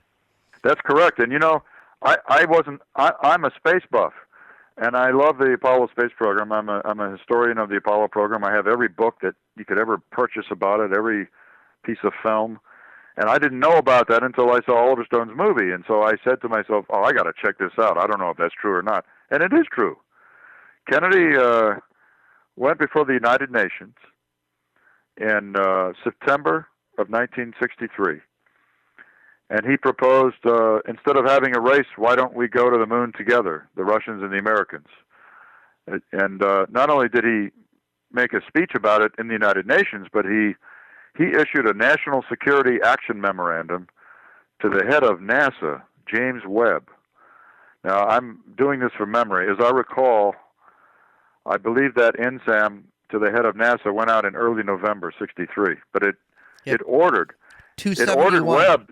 Yeah, it ordered Webb to begin planning for joint lunar landings with the Soviets, and it told Webb, "You will be the single point of contact. I want you to get it going." And report back to me in December. And that NSAM was actually signed by President Kennedy. Well, so the one on Vietnam wasn't even signed by Kennedy. It was signed by McGeorge Bundy. The one to the head of NASA was signed by the president himself, which is really significant. That's the way to get somebody's attention in Washington. And so this could not have made anyone in the so-called military-industrial complex happy at all. Kennedy had found great popularity for himself by proposing the moon mission in '61 and by associating himself with Mercury astronauts and making a great space speech in Houston in 1962. And in spite of all that political success that he had from the space race and America's, belated response to the space race, in spite of his political success in that arena, he was willing to sacrifice that in favor of a joint landing with the Soviets because to him, by 1963, mutual coexistence and peace with the former adversary was more important than political points. So that's a real indication of where his mind was in '63, because he knew how symbolic that would have been. Let's say it might not have happened by the end of the decade. It might have taken a little bit longer. It might have taken 5 years longer. But for two astronauts from two countries to land in a spaceship made by the two countries together and get out and put two flags in the soil of the moon into the regolith, Soviet flag and an American flag, that would have been very powerful symbology. And I think he understood that it could have been the symbol of the end of the Cold War. Planning for that and making it happen could have been symbolic of the end of the Cold War. So that's correct, Len. You're right. Okay, now, I guess to wrap up, there's a few conferences going on. I went to the one in Pittsburgh, and I had a good time there. There's going to be 2 more in Dallas. There'll be the COPA, and also there'll be the Lancer conference. Have you done any speaking, and do you have any comments on the overall conferences going on and what people should be doing to get the word out? Well, I heard a lot of really good reports about the Pittsburgh conference, and I wasn't able to attend. I was getting ready for my own presentation. A week after the Pittsburgh conference, I made a presentation at Olney Central College in southeastern Illinois. It's a remote location. It's about a 2-hour drive from the Indianapolis, Indiana airport just to get to that part of southeastern Illinois. But it was a very well organized and graciously hosted conference. It was free. There was no attendance fee charged. And I was given a special opportunity by Professor David Denton, the organizer, to have a lot of time to present my material. So I was allowed 3 full hours to present my medical evidence and Zapruder film overview, and it actually took 4 hours to present all that material. And it went very well. It was a very persuasive presentation, I was told by the audience. Now, the attendance at this conference, unfortunately, was very limited. It was a week after the major conference in Pittsburgh, and perhaps not as many people knew about it as we had hoped. But so there were about 50 people there. That's just an estimate. But the presentation went well. It was my overview of all these highlights that I mentioned tonight in a PowerPoint presentation that took almost 3 hours to present because I like to talk a lot. It was about 107 slides. And the other topic was also the Zapruder film, because I view the what I'm going to call the limited alteration of the Zapruder film as part of the medical cover-up. Now, this isn't going to be anything new to people listening. I wrote about this in my book in chapter 14. And, once again, I urge people to get this because, like you say, without a PowerPoint presentation, not just in an hour or so interview, you can't go over everything where your books do.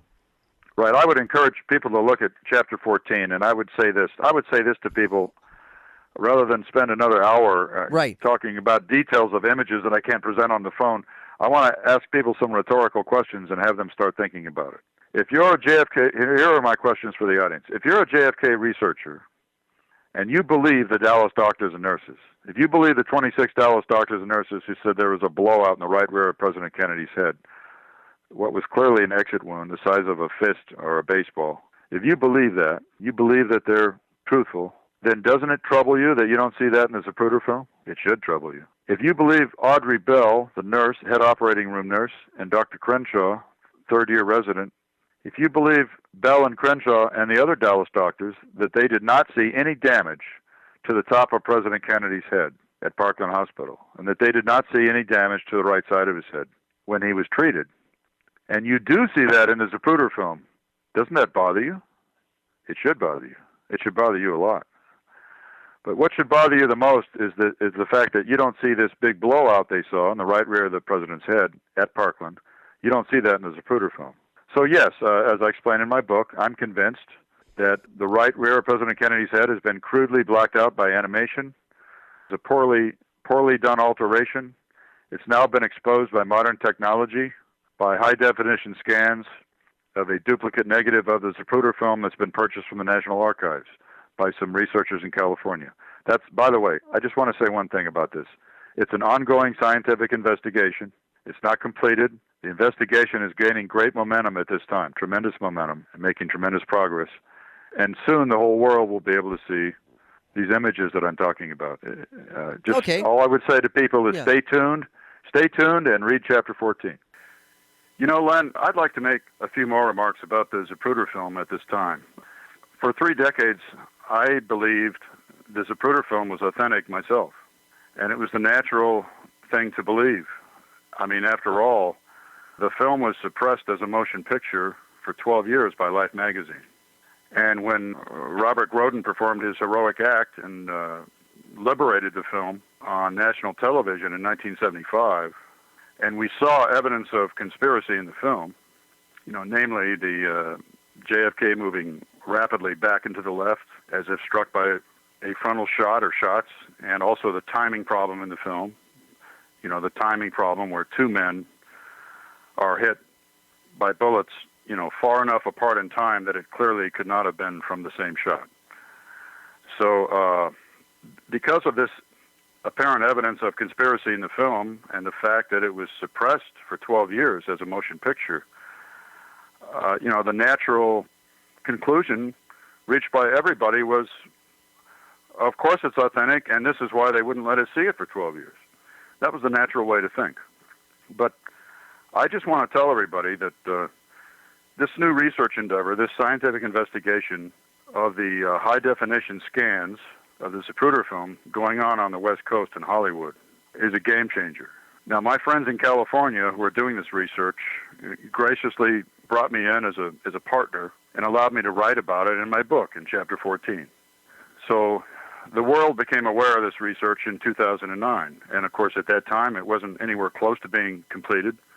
And it's still not a completed effort. But when I said earlier that this research effort in California is gaining in momentum, I wasn't kidding. There are significant developments that have taken place recently, and we have this mass consensus of approximately 30 people in the Hollywood film industry. I'm talking about qualified film professionals who are expressing their professional opinions based on decades of looking at film. Their opinions that, hey, the back of this guy's head has been blacked out by animation, and it's very crudely done. You know, in other words, what they're telling us is that the real exit wound observed at Parkland Hospital by the treatment staff there has been blacked out. This effort's gaining momentum. I was only able to publish a fuzzy, somewhat muddy, black and white image in my self-published book in 2009, which apparently hasn't persuaded some people, you know, due to the limitations of black and white publishing. But in the near future, I can't pin an exact date on it, but in the near future, I know that the entire world will be able to see these images in high-definition color, these HD scans of the Zapruder film frames. And it's going to be a game changer. And the people who have been saying since my book came out in 2009, you know, my critics who have been saying that this is a false issue, that this is a distraction, and that it's impossible for the film to have been altered, are going to be running for cover. They really are. I'm confident that in 10 years from now, it'll be widely accepted all over the world that the Zapruder film not only contains evidence of conspiracy, but that it's an altered film, that it's the best proof of a cover-up by the U.S. government.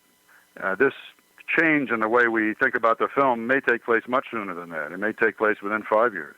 So once again, I'm telling everybody to stay tuned, that seeing is believing, and you'll soon be privy to all this visual evidence. Now, I'm about to play an important audio excerpt for you, Len, which no one else in the world has heard yet except the 40 or 50 people who were present at the Olney conference a couple of weeks ago. Let me set the background for this and explain what everyone's about to listen to. The interview clip that you're about to hear is of my friend and author Peter Janney interviewing the CIA's photographic expert Dino Brugioni, interviewing him at his home in April of 2011, just a little over 2 years ago. Dino Brugioni, for those who may not be familiar, was one of the founders of the CIA's NPIC, the National Photographic Interpretation Center, which was first formed in the mid-50s and then became a national joint asset in 1961. It was still administered and run, though, by the CIA, even though there were military people working there. Dino was the chief information officer at the NPIC. He was the right-hand man of the director, Arthur Lundell. And Dino was the briefing board czar. Anytime a briefing board was needed on any subject for Presidents Eisenhower, Kennedy, Johnson, and Nixon, Dino Brugioni supervised the making of the briefing board, and he would usually go over to the White House with the director, Arthur Lundell, and present the briefing boards to these presidents. So Dino is a man with impeccable integrity. He was one of the heroes of the Cuban Missile Crisis who developed all those briefing boards to show President Kennedy. And so Dino's credibility really cannot be questioned, and anyone who wants to learn more about him should Google him. Just Google the name, Dino Brugioni, Brugioni, and you'll see what kind of a career he had. He's also written several books, one of them about the Cuban Missile Crisis, Eyeball to Eyeball, and the other one about photo reconnaissance, Eye in the Sky. So what happened the weekend of the assassination was that the chain of custody of the Zapruder film was not what it has been portrayed for years. The story portrayed for years, largely because of the memoirs of Loudon Wainwright, former Life executive, was that the Zapruder film went to Chicago Saturday and stayed in Chicago all weekend, and Life, blew up some of the frames, and that's how they began to appear. That's how they appeared in the November 29th issue. We know now that that's not true. There was a major interruption in that chain.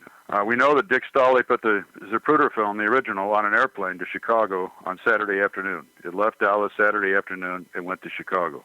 What I am confident now happened because of Dino Brugione and other witnesses is that it was intercepted in Chicago and flown to Washington, D.C. for the making of briefing boards by the CIA.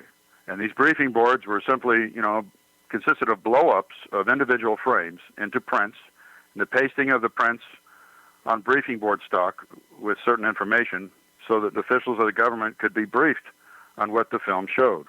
Now, Peter Janney, whose father had worked for the CIA, Fred Janney had worked for the CIA, and had known Dino decades ago. So Peter Janney became aware from some sketchy accounts and books that Dino Brugione had some kind of contact with the Z film the weekend of the assassination. So Peter Janney called Dino in 2009. It was a cold telephone call, explained that he was Fred Janney's son, and that was all it took. Dino opened up to Peter, was very accessible, and Peter conducted something like 7 or 8 interviews on the phone in 2009, extensive interviews that went on for an hour, for 90 minutes each. And Dino told Peter in great detail about his Zapruder film event the weekend of the assassination at NPIC. The film arrived about 10 p.m. on Saturday, November 23rd, in Washington, D.C. It was brought by 2 Secret Service couriers who had just gotten off an airplane. They had not yet seen the film. Dino was convinced it was an original home movie. He had an 8mm camera himself. He knew the difference between the sharp image and an original and a copy. It was his opinion in 2009, and it still is today, that he had the original film. He proceeded to, make briefing boards for these guys consisting of blow-ups of certain frames. They left with the film the following morning, Sunday morning at 3 a.m., for parts unknown. They left. He then finished the briefing boards after they left. The Zapruder film showed up again at his building late Sunday night, well after dark.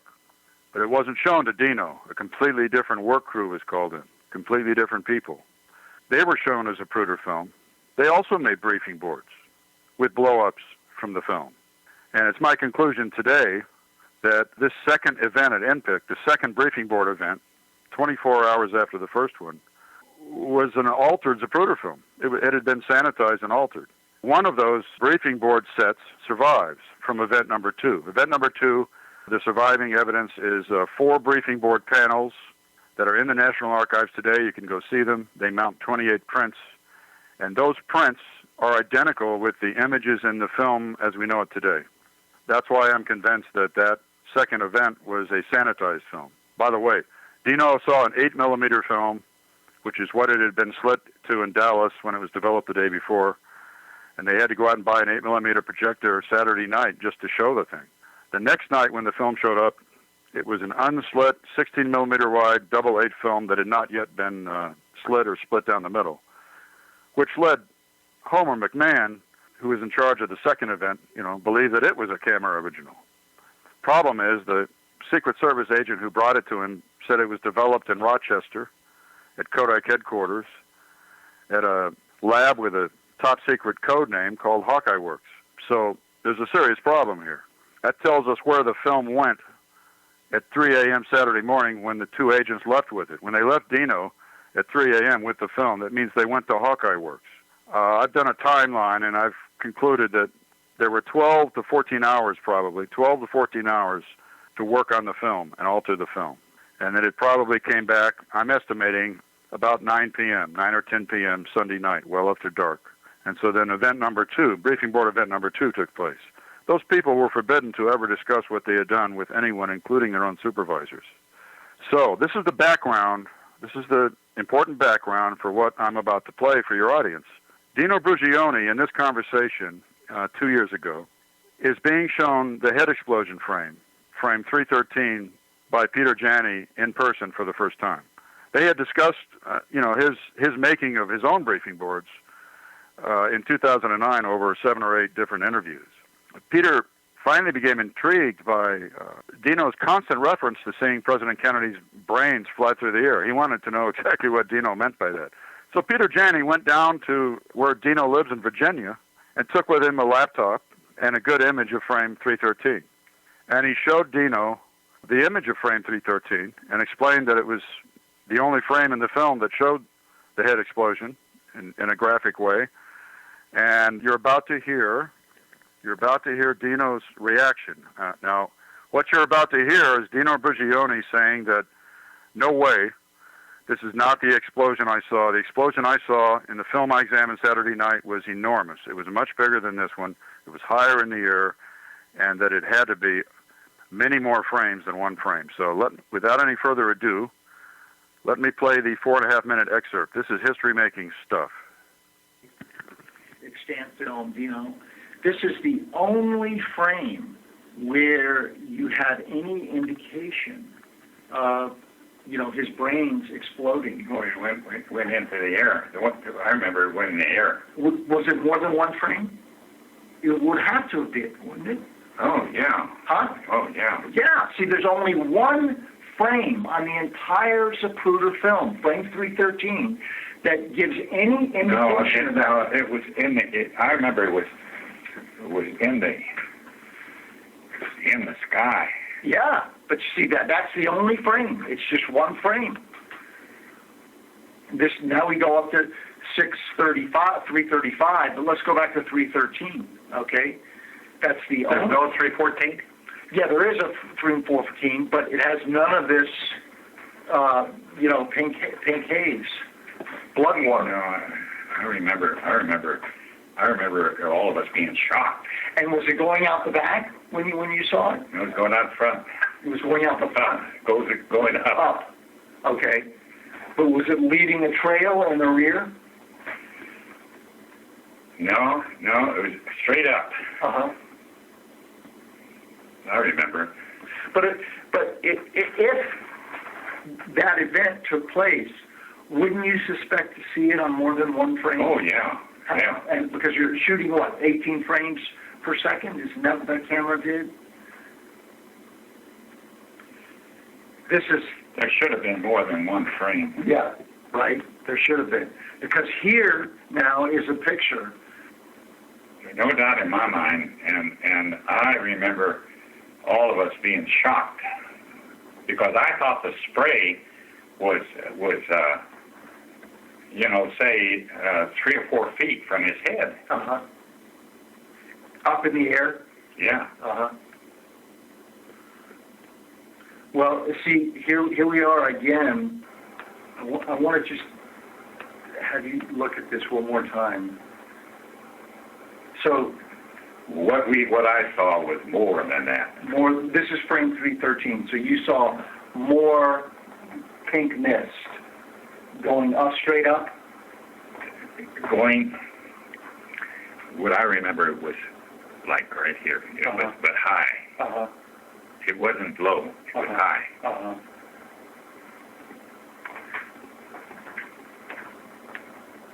Now, okay, so this is the only frame on the whole Zapruder film that you get to see. No, there was more than that.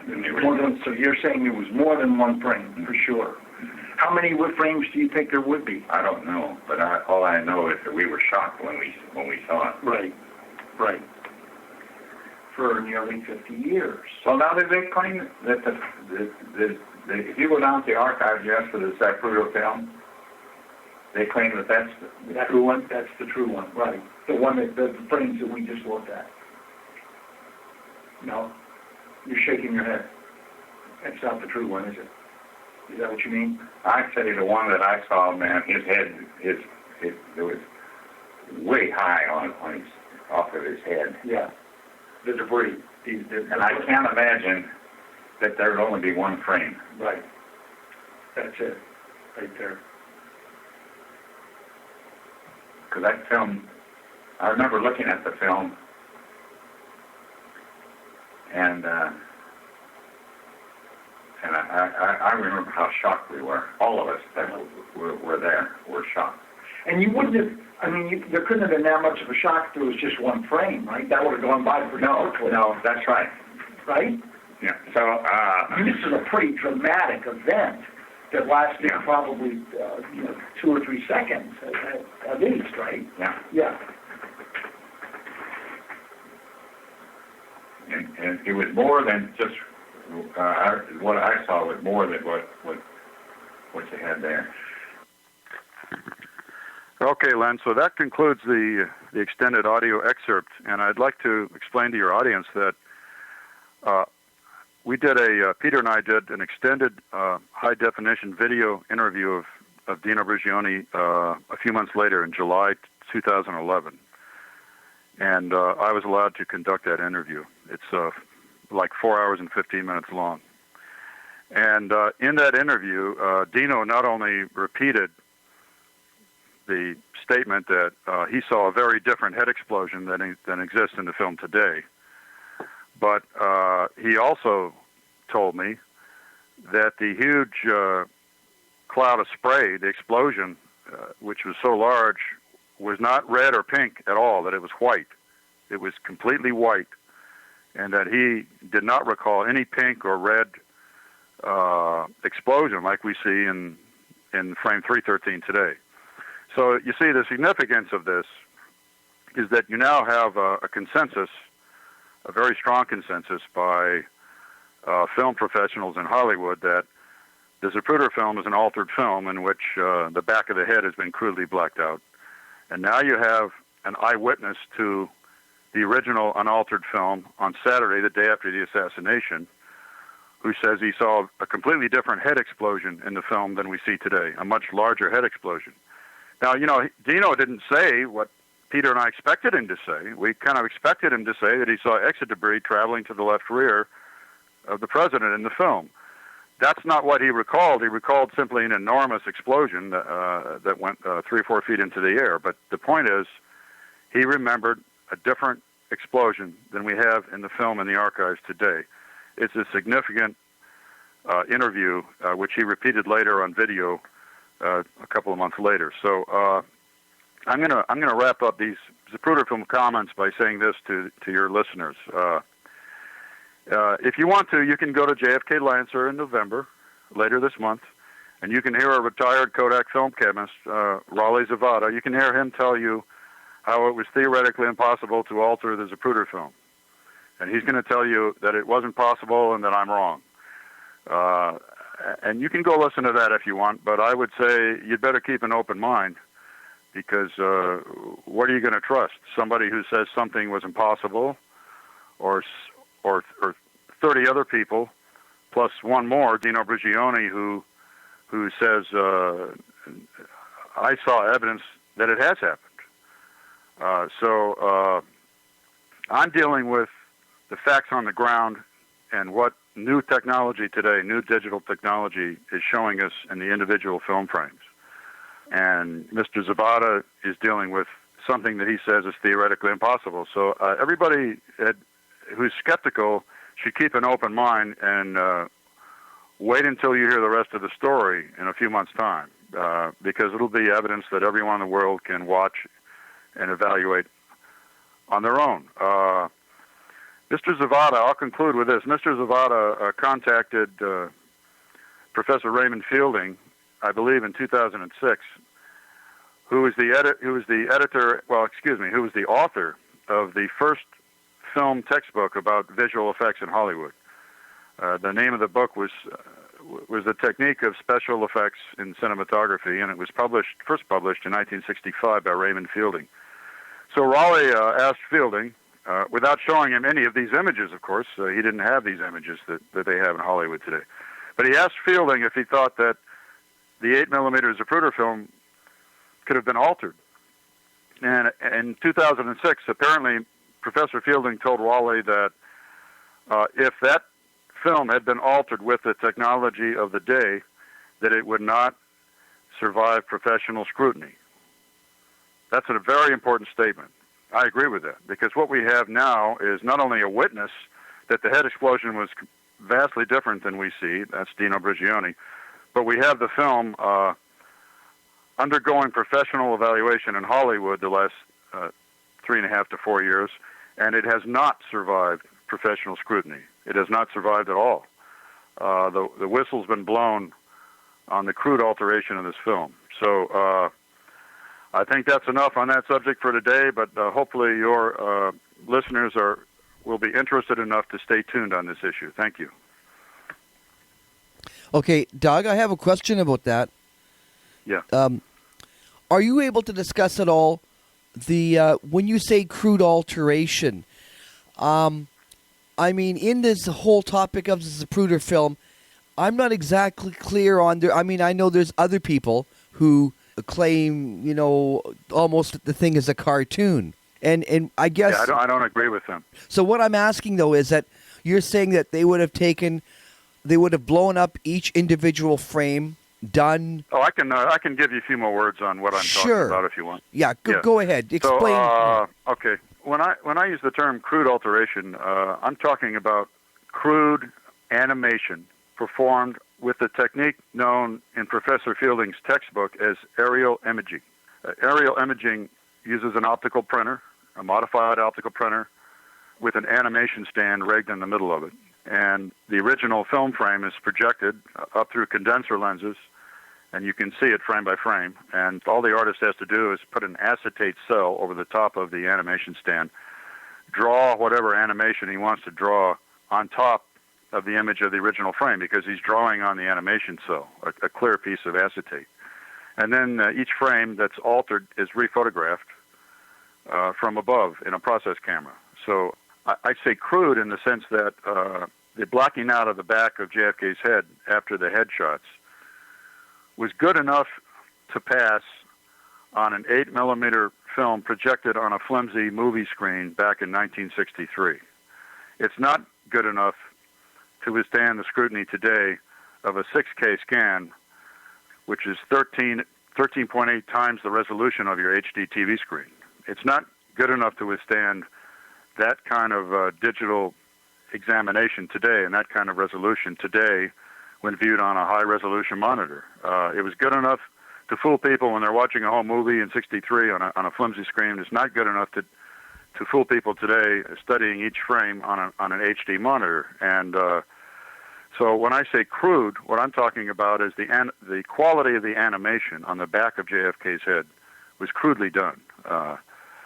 I think this was a rush job done at Hawkeye Works in 12 or 14 hours. There's a film expert in Hollywood who says it's an overnight job, in his opinion.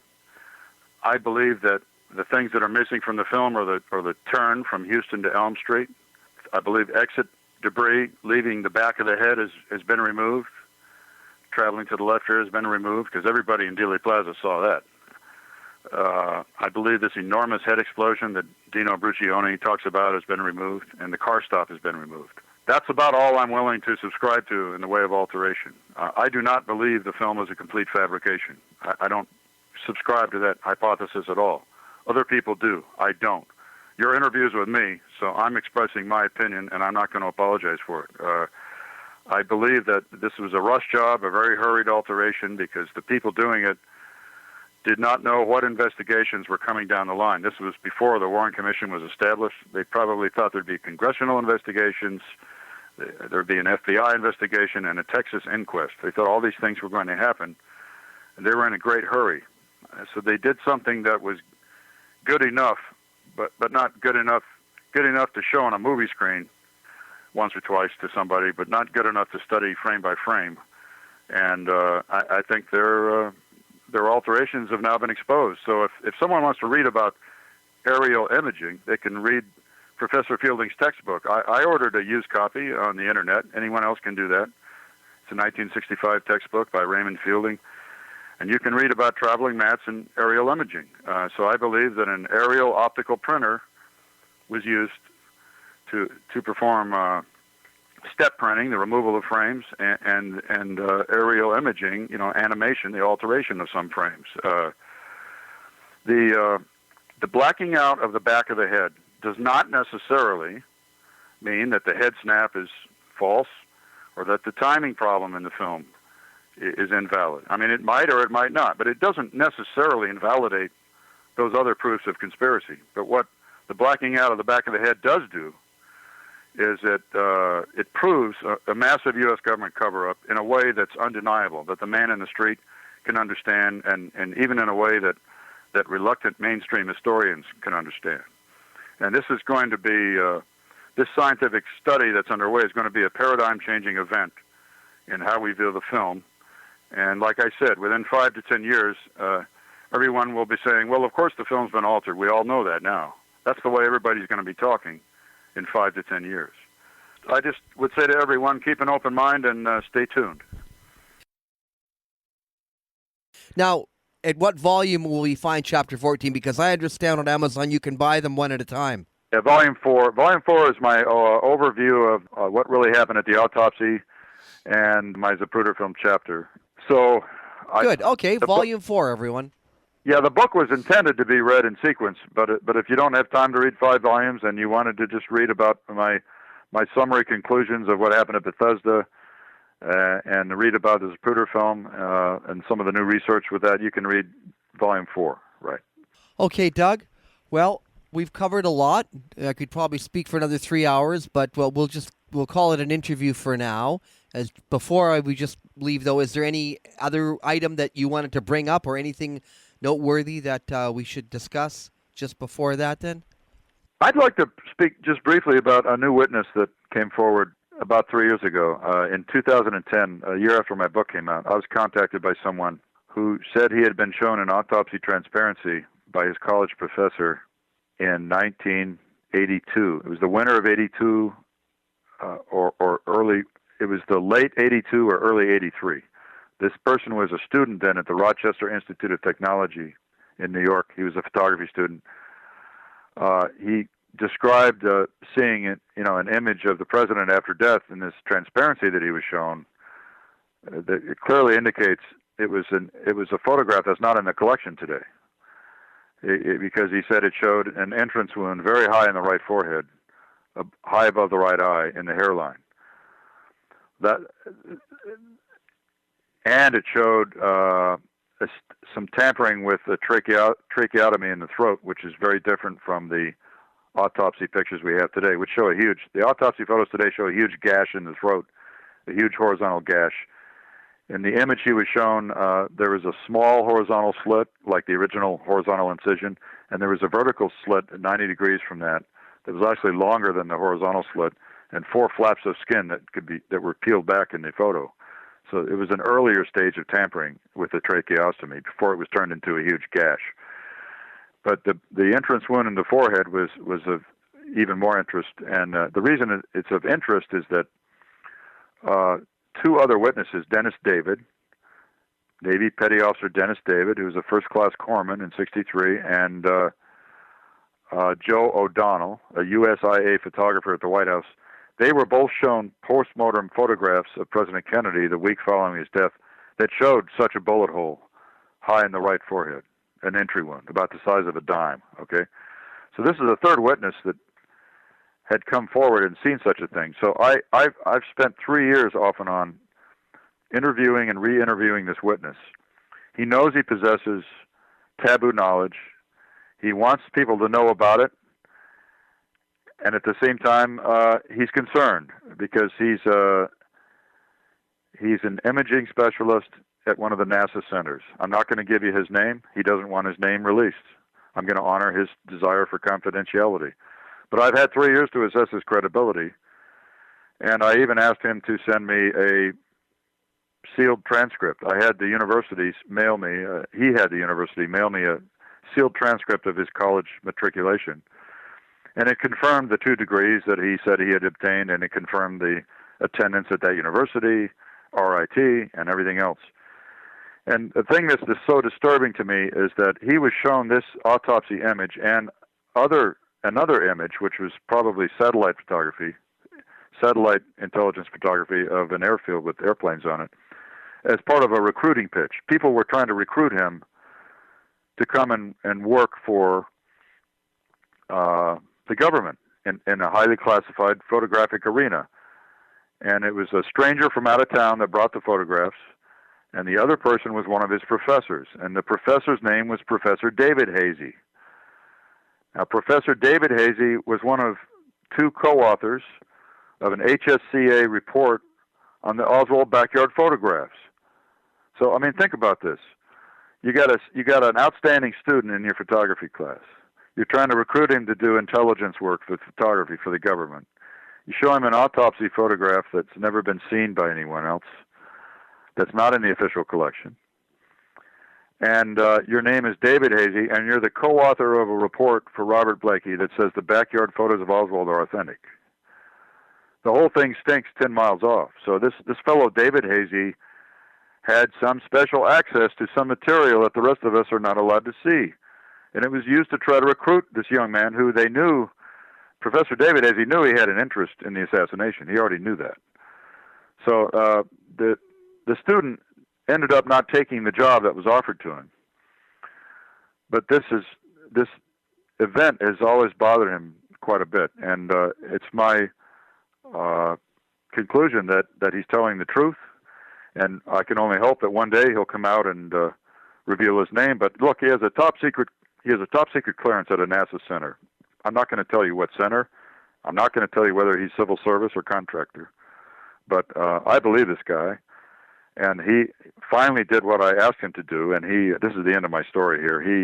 He commissioned a medical illustrator to draw a version of this color positive transparency, this image of President Kennedy that he was shown, and I was able to present that image at my presentation at Olney College. So this is just one more indicator that the photographic record is a mess and that there's been major suppression of what really happened at the autopsy. And so this would have been one of the photos taken before the clandestine cranial surgery. And it's very and in the image that he recalls seeing, the top of the head was not damaged. So it's a significant new piece of evidence, and I'm sure one day he'll decide to reveal who he is. But right now, he wants to make sure that he keeps his top secret clearance. So Right. That's his choice. Well, that's okay. Just keep me posted if there's any more news on this, but at least it lets researchers know that there's new facts that can come out. Right. That's true. So thanks a lot, Len, for the opportunity to chat with you again.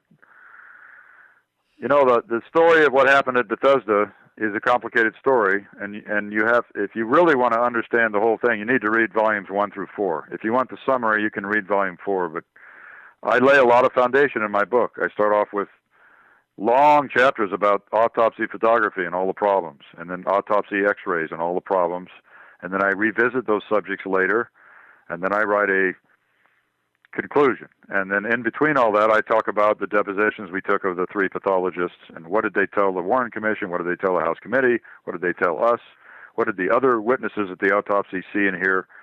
And it's really quite a story, and all I can tell you is that to conclude tonight is, I think I forgot to mention this earlier, the review board found 2 witnesses to this clandestine surgery. This is not just some Doug Horne idea. There are 2 witnesses that came forward and said they saw it happening. One is Tom Robinson, the young mortician for Gawler Funeral Home, who saw Dr. Hume sawing the back of the head off, what remained of the back of the head off to get the brain out. And Ed Reed recalled Dr. Hume's making a huge incision across the top of just above the top of the forehead, just behind the hairline. And he saw Dr. Hume's making an incision just behind the hairline above your forehead, and then opening up the cranium in that area with a circular bone saw. And then he was ordered to leave the room. Said he and his partner, Gerald Custer, were ordered to get out of here, and then recalled 15 minutes later to come down and take the skull x-rays. So we got 2 witnesses to this stuff happening. And the reason it's so significant is Dr. Hume's always denied that he ever performed a craniotomy. A craniotomy is a removal of the skull cap to get to the brain. A craniotomy is what you normally perform in an autopsy to remove the top of the skull so you can get the brain out and preserve it. Dr. Hume's always said he never had to do that. The bullet wound was so large that he never had to cut the skull off. Well, we got 2 witnesses that saw it happen, and one of them specifically recalls that it was him doing it. After all, he was the lead pathologist at the autopsy. And so that is why I'm so certain about what happened at Bethesda between 6:35 p.m. and 8 o'clock, is because we found 2 witnesses. So it's all in my book. You can read about the story, and I would encourage people with one final thought tonight. When it comes to matters of science or history, do not defer blindly to the pronouncements of authority. Study all the evidence yourself and make up your own mind, particularly in regard to history, where or it's how do wars begin and how were people assassinated. When it's those hot button topics, don't let some talking head tell you what you should believe. Study the evidence yourself. It might be a journey that lasts you 10 or 20 or 30 years. Study it yourself, make up your own mind, and you can always keep learning. Don't let somebody make up your mind for you. All right. Thanks so much, Doug, for being a guest. I'm sure we'll talk to you again. But thank you for your effort in JFK research. Hope people consider purchase of your book. Go to Amazon.com and look them over and check out reviews and make up your own mind. It was a pleasure, Len. Thanks very much. Okay, good night.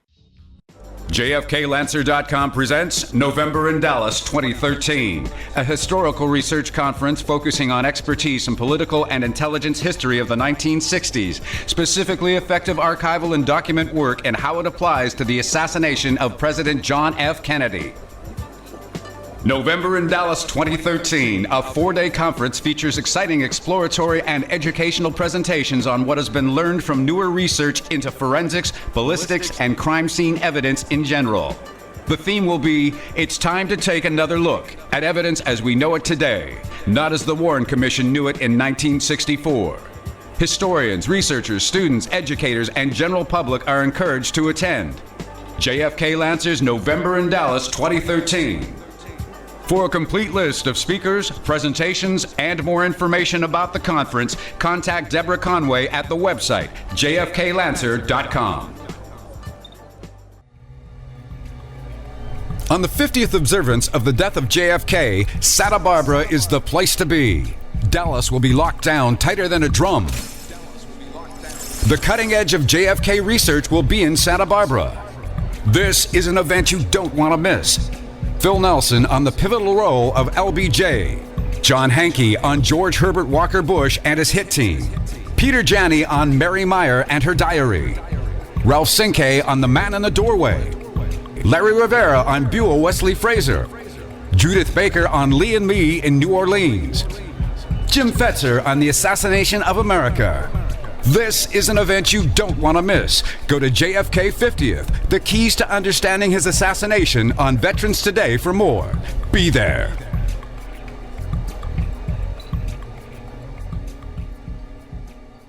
The new book, titled The War State by Michael Swanson, explains the great national transformation that took place and put the Kennedy presidency in the context of the times and reveals never-before published information about the Cuban Missile Crisis. President Kennedy would not have been assassinated if he had been president 200 years ago. His assassination took place in the context of the Cold War and the rise of the national security state. Before World War II, the United States was a continental republic. In the decade that followed, it became an imperial superpower. Generals such as Curtis LeMay not only wanted to invade Cuba, but knew that there were short-range missiles on the island armed with nuclear warheads that they could not destroy because they were on mobile launchers. Their invasion could have led to a third world war, and they wanted to go to war anyway. The War State by Michael Swanson reveals why and will show you what President Kennedy was up against. For more information, thewarstate.com. Who was the other man killed in Dallas on November 22, 1963? And why have we learned so little about Officer J.D. Tippit until now? Read Into the Nightmare to find out. Joseph McBride was a youthful volunteer in John F. Kennedy's 1960 Wisconsin presidential primary campaign. Kennedy's assassination changed McBride's life. It made him an investigative reporter and distinguished historian. For Into the Nightmare, my search for the killers of President John F. Kennedy and Officer J.D. Tippit, McBride spent 31 years conducting his own investigation of these two murders. He conducted rare interviews with key people in Texas. He turned up a wealth of fresh information. He offers surprising new revelations about why and how both Kennedy and Tippit were killed. Get your copy of Into the Nightmare today at Amazon.com. Hailed as a major new work on the subject, Into the Nightmare will change the way you view the events in Dallas that transformed America 50 years ago. Get your copy of Into the Nightmare today at Amazon.com. Black Op Radio is pleased to announce a direct download section. That's right. Now you can purchase all archive shows and specialty packages such as the John Armstrong interview, Doug Horne, Jim Douglas, Jim Diogenio, and more. So instead of having to wait with regular mail, you can get shows you want in minutes directly to your computer. Check out the direct download section at blackopradio.com.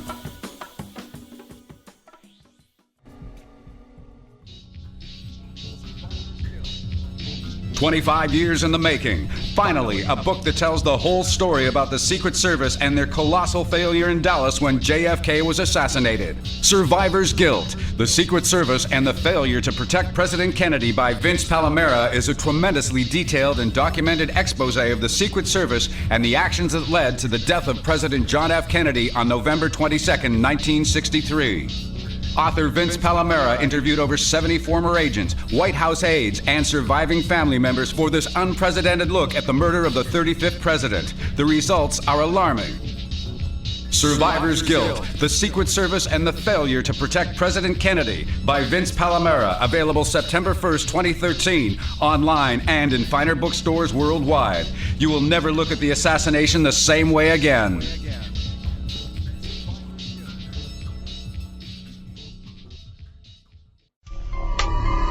Black Op Radio presents Colonel L. Fletcher Prouty, the DVD Complete Collection. Finally, the DVD set you've been waiting for is available. Over 15 hours with Colonel L. Fletcher Prouty. Over 15 hours. Interviews with Len Osanic, John Judge, David Ratcliffe, and more. This is a one-of-a-kind set. These interviews feature Fletcher Prouty having candid conversations regarding his 23 years in the military, but specifically 9 years in the Pentagon from 1955 to 1964. His inside knowledge is invaluable to researchers of this era of American and world history. These are the revelations you've been waiting for. Over 15 hours with Colonel L. Fletcher Prouty, the complete DVD collection. Available at the Colonel Prouty reference site, www.prouty.org, and blackopradio.com.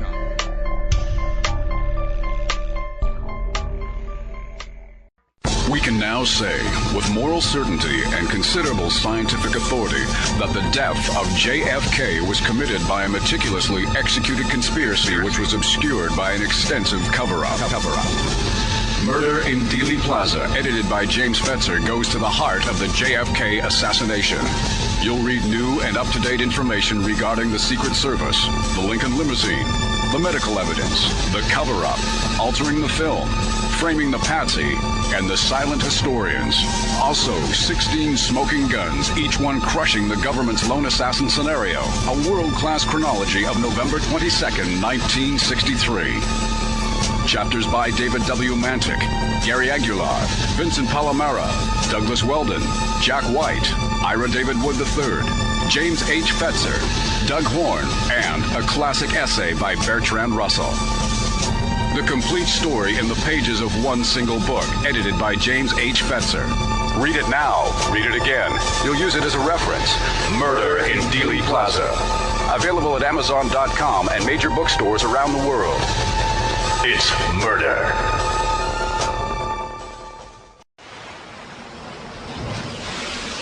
Stem cell research, abortion, cloning, evolution, creation science, intelligent design.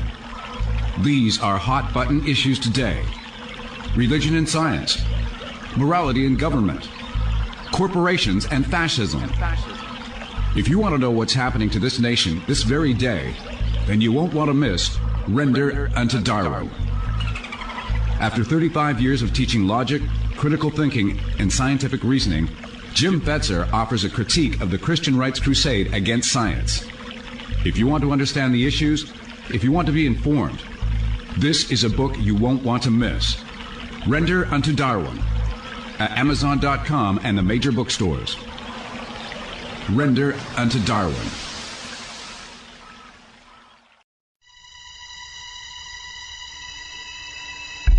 It's a political rally, a free speech zone, a town hall meeting, it's an interrogation at NSA headquarters. Now, it's time to make a statement. Time to represent. Time to let them know who you are. That you're part of the Black Op. With a brand new Black Op Radio t-shirt. Comes in all sizes. Wear it loud and proud. Join the Black Op today. www.blackopradio.com.